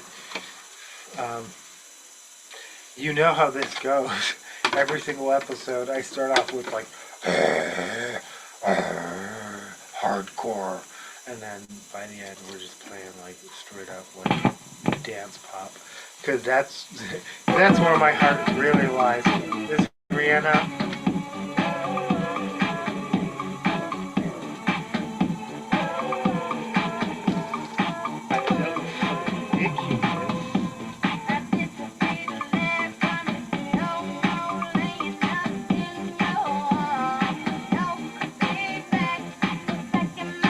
Seattle Parks and Rec meetings regarding Seven Hills Park, Broadway Hill Park, and then a separate meeting about Dr. Blanche Laviso Park in the Central District. I don't know what community action park. Anyway, they're talking about putting fences up. They're talking about putting fences up around public parks. I've already talked about how the convention center used to be a public space, but now they have conditions of entry. The bathrooms are first.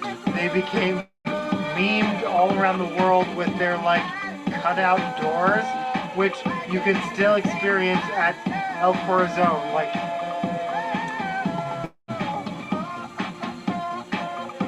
slash the Fun House where the Dickies are playing tomorrow. But yeah, no, literally where actual stalls. For those in Europe, they're like, wait, doors don't all the way go all the way to the bottom? They already think our bathrooms are wild. The level of non-privacy Americans accept in public bathrooms is wild and getting wilder if it hasn't gotten wilder in your area. In any event, the convention center went from like these viral, oh my god, they've cut holes in the walls of the stalls. And technically the holes are like above, like, but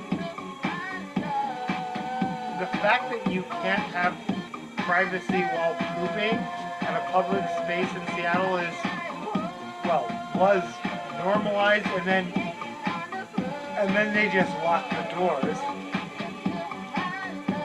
But the bathrooms, and now they just lock the doors of the whole space, like, except when a convention is.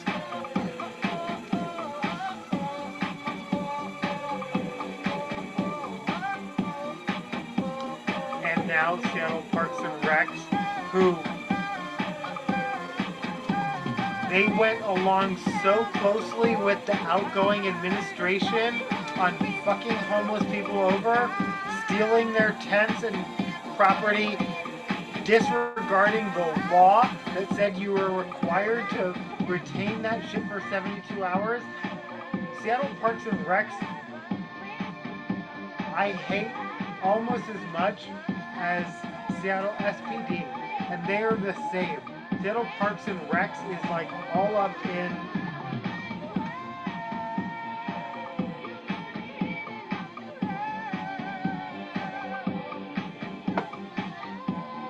cops and Recs and cops and Recs and cops and Recs.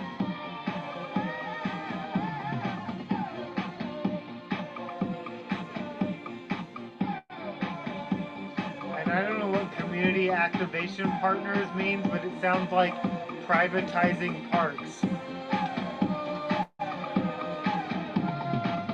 I hope all this shit falls apart with the new administration, because all of it sounds like bullshit. Oh, and then what's going on in Westlake? Yeah, no. How's that construction going? And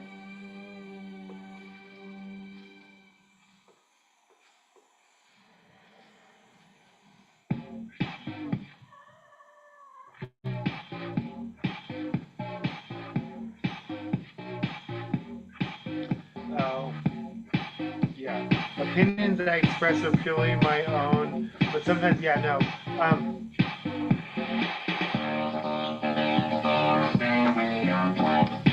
I see you chilling by the bar. Why don't you grab your girls and come chill with us? I often talk about Seattle Police Department and their consent decree. Apparently, they actually exited as of September of 2025. I can't believe, given what I saw with my own eyes went down on Cal Anderson Park at the May Day event. But I guess legally, technically, well, I will never stop talking about how they were under a consent decree from 2012, I believe, to 2025. So almost a decade and a half. They tried to get out from under it twice, literally under Carmen Best and separately under Adrian Diaz. They tried to petition the federal government because the consent decree is basically an agreement between the federal government and, in this case, the police department to do much better. What they never actually did was do better. They just, I guess, wore out the clock. I don't know how to describe it. And or waited for the right.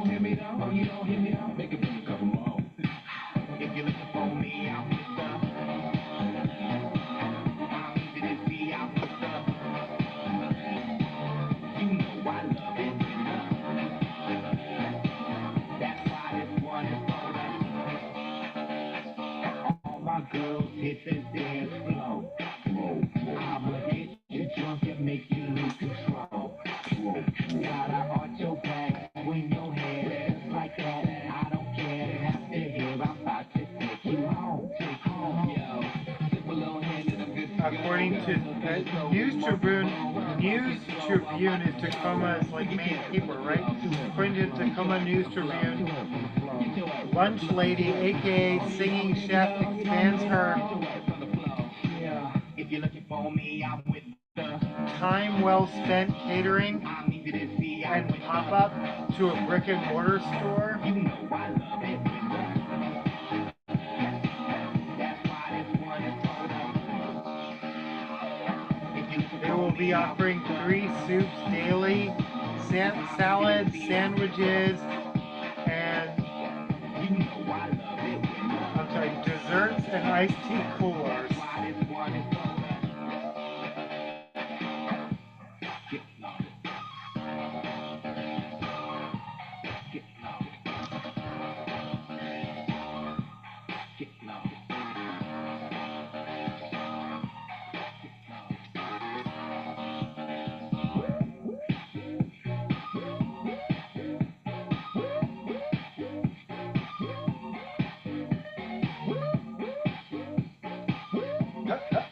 Pick it up! Pick it up! Pick it up!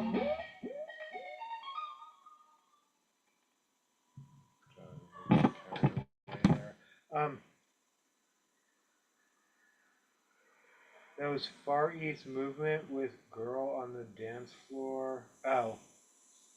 We're probably going to close out with Britney Spears. But first is I Need Electricity. This goes out to myself because I'm struggling so much with the electricals in this house. Though I think I just figured out, well, the bathroom, yeah, I think possibly the bathroom lighting was the This is Sweet Madness with I Need Electricity off of Spokanarchy, which was a documentary about the Spokane music from like, well, 1979 to 1986.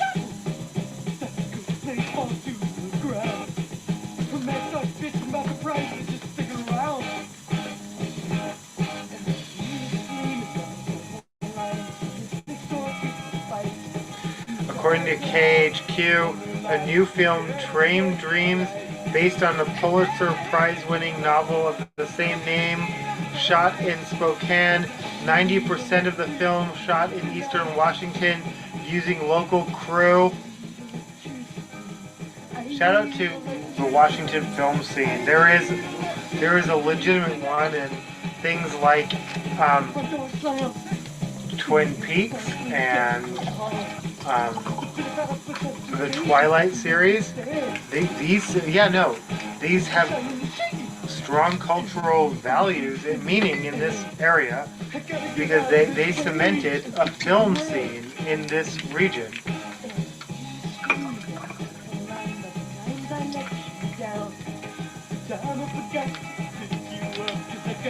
Is that rental place on?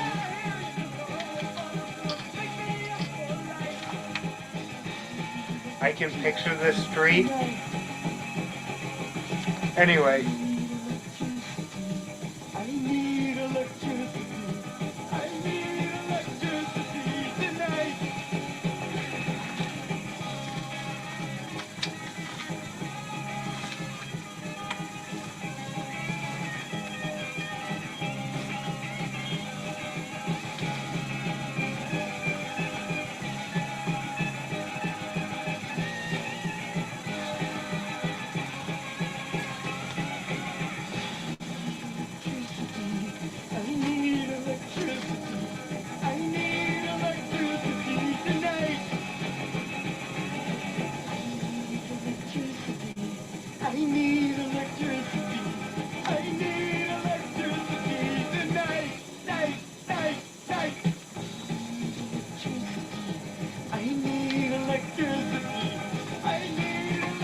Oh.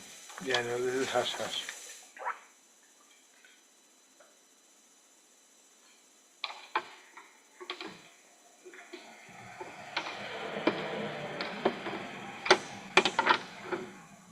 AKA the best song ever written of all time.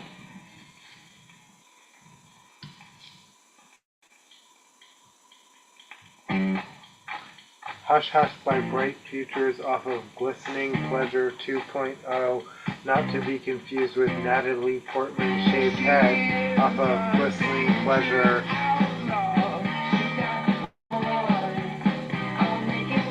So if you have one of those CDs, that's pretty rare.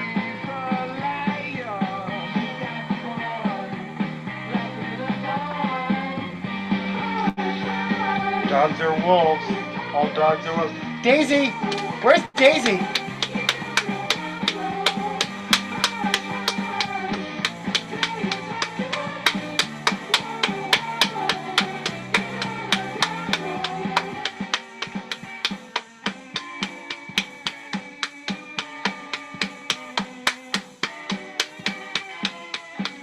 Where's Daisy?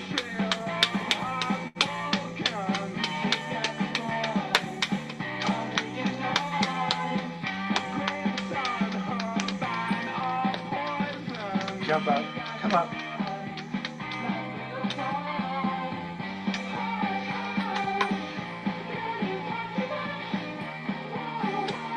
Cat dog. I didn't remember why I called you over here, but I love you. Get on that down low.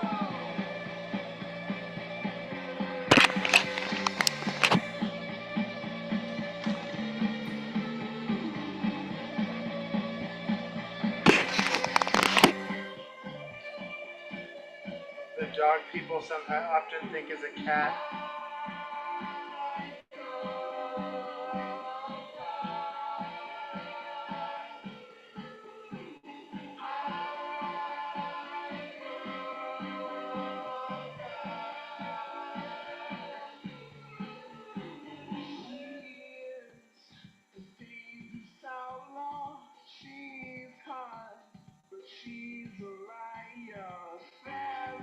Wait, I was like, why did I call you over? Oh. No, okay. She's looking for an exit. You can stay here or you can leave. Yeah, I love you, Daisy. Thanks for...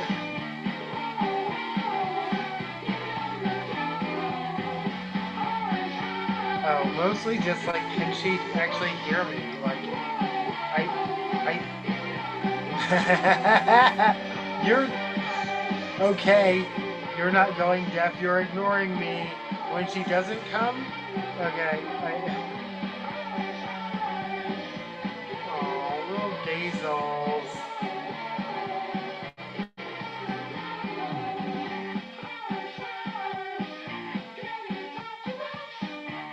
Oh, descended from wolves. Noble breeds, descended from wolves. Wolf. Wolf. I think that's all I want. Sorry, Daisy.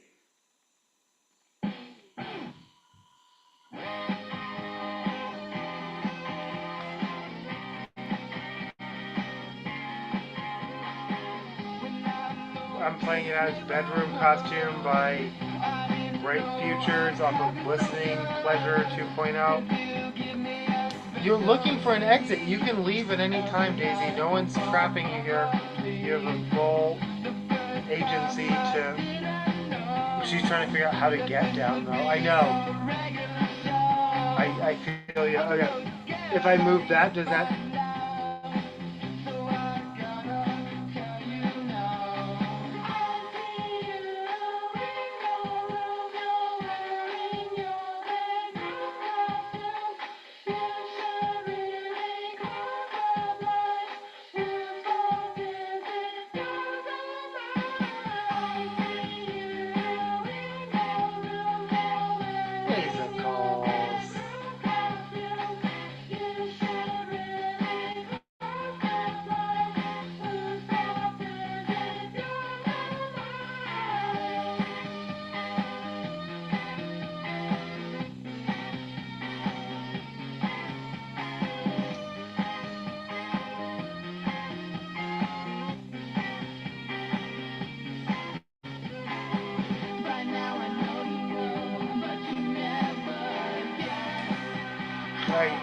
I'm gonna end very unstereotypically, but probably off camera because I don't even want to be on.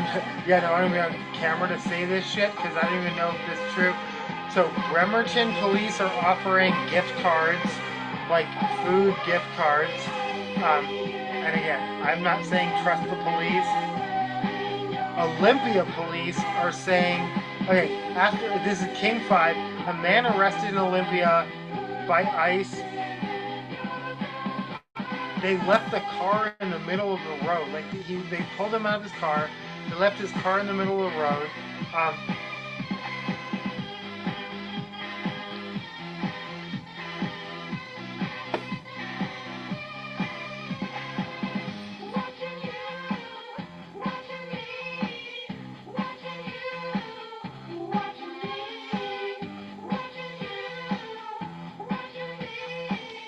High five, Daisy. High five. That's her tongue. High five. Yeah. That.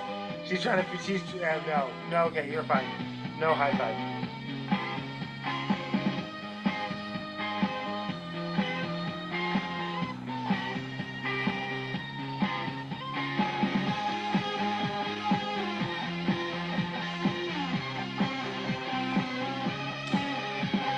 But yeah, no, I don't know about Bremerton gift cards, but Olympia police say if you see ICE or suspected ICE, because you're never gonna know.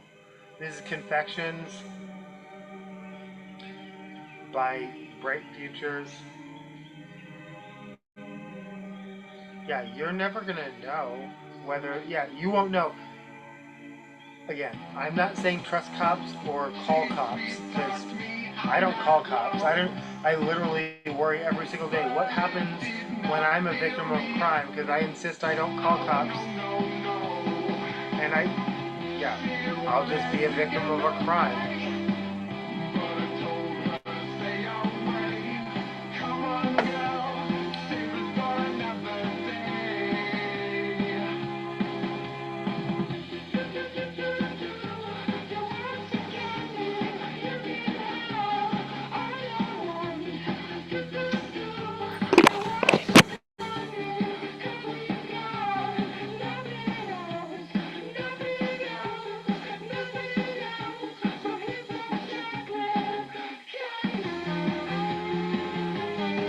Confections by Bright Futures,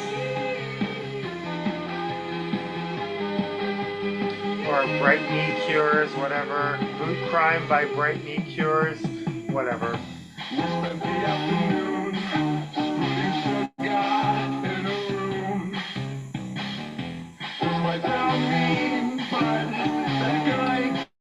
But Olympia police say call us if you see ICE. We'll determine if they're even real, and we'll make sure they're behaving lawfully. But this also feels like literally like calling 911 to start a civil war. Like, what happens if ICE is behaving unlawfully? Is Olympia police prepared to arrest them, or like what? Because ICE is definitely acting unlawfully. Like I'm curious, like I'm intrigued, but also I'm not advising anyone to follow this advice because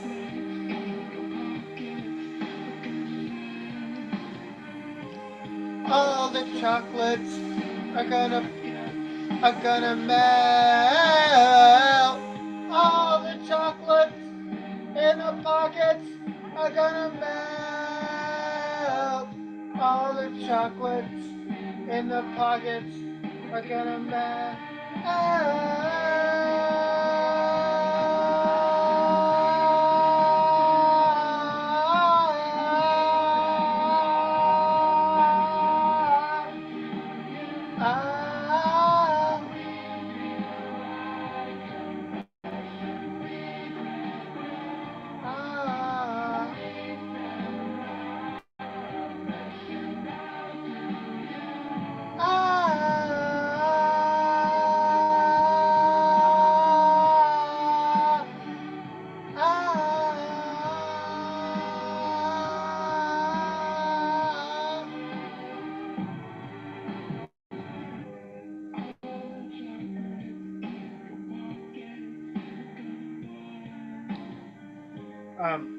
recent USB study that Washington flock cameras are not safe from ice. However, Olympia was like, because when someone called them out and they're like, but what about this recent UW study? They're like, check that UW study again. Ours are secure, and that seems to be true. I don't know about Seattle, but Olympia's flock cameras are secure.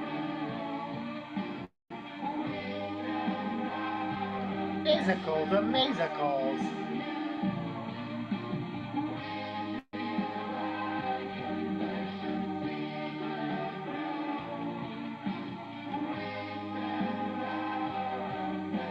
Physical, the mysticals.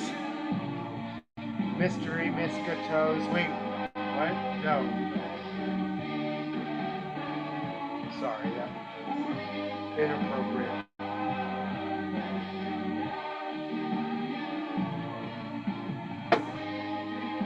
However, shout out to Daddy Lions everywhere.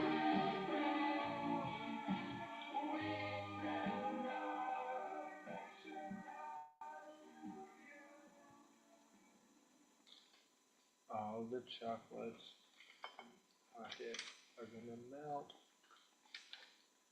All your chocolates in your pocket are gonna melt. All the chocolates in your pocket are gonna melt. All your chocolates in your pocket are gonna melt. What do we suck? Oh. We're closing out with Britney. And church dress.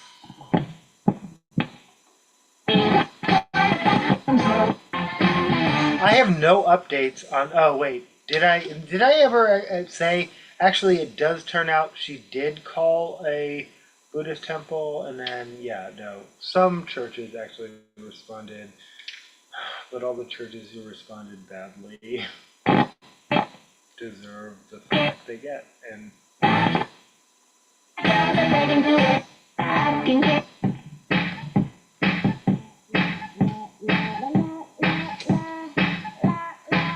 Remix.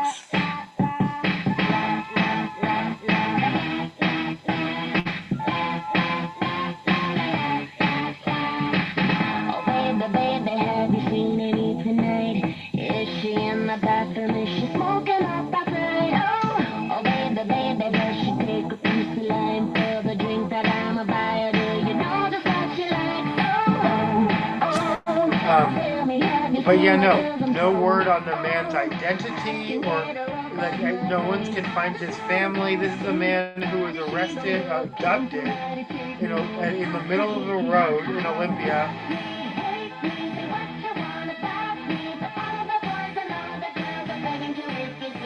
If you have additional information, syoo@king5.com.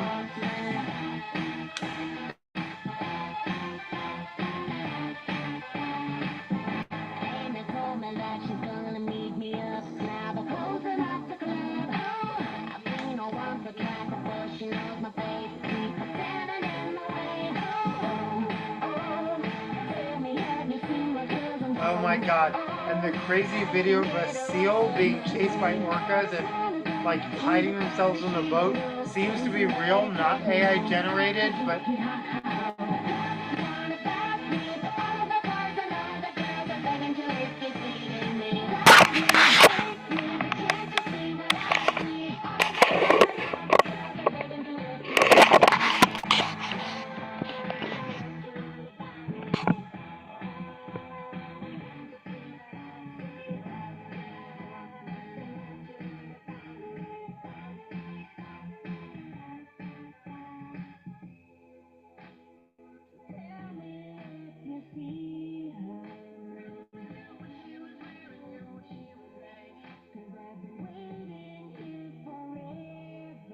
very barky puppy.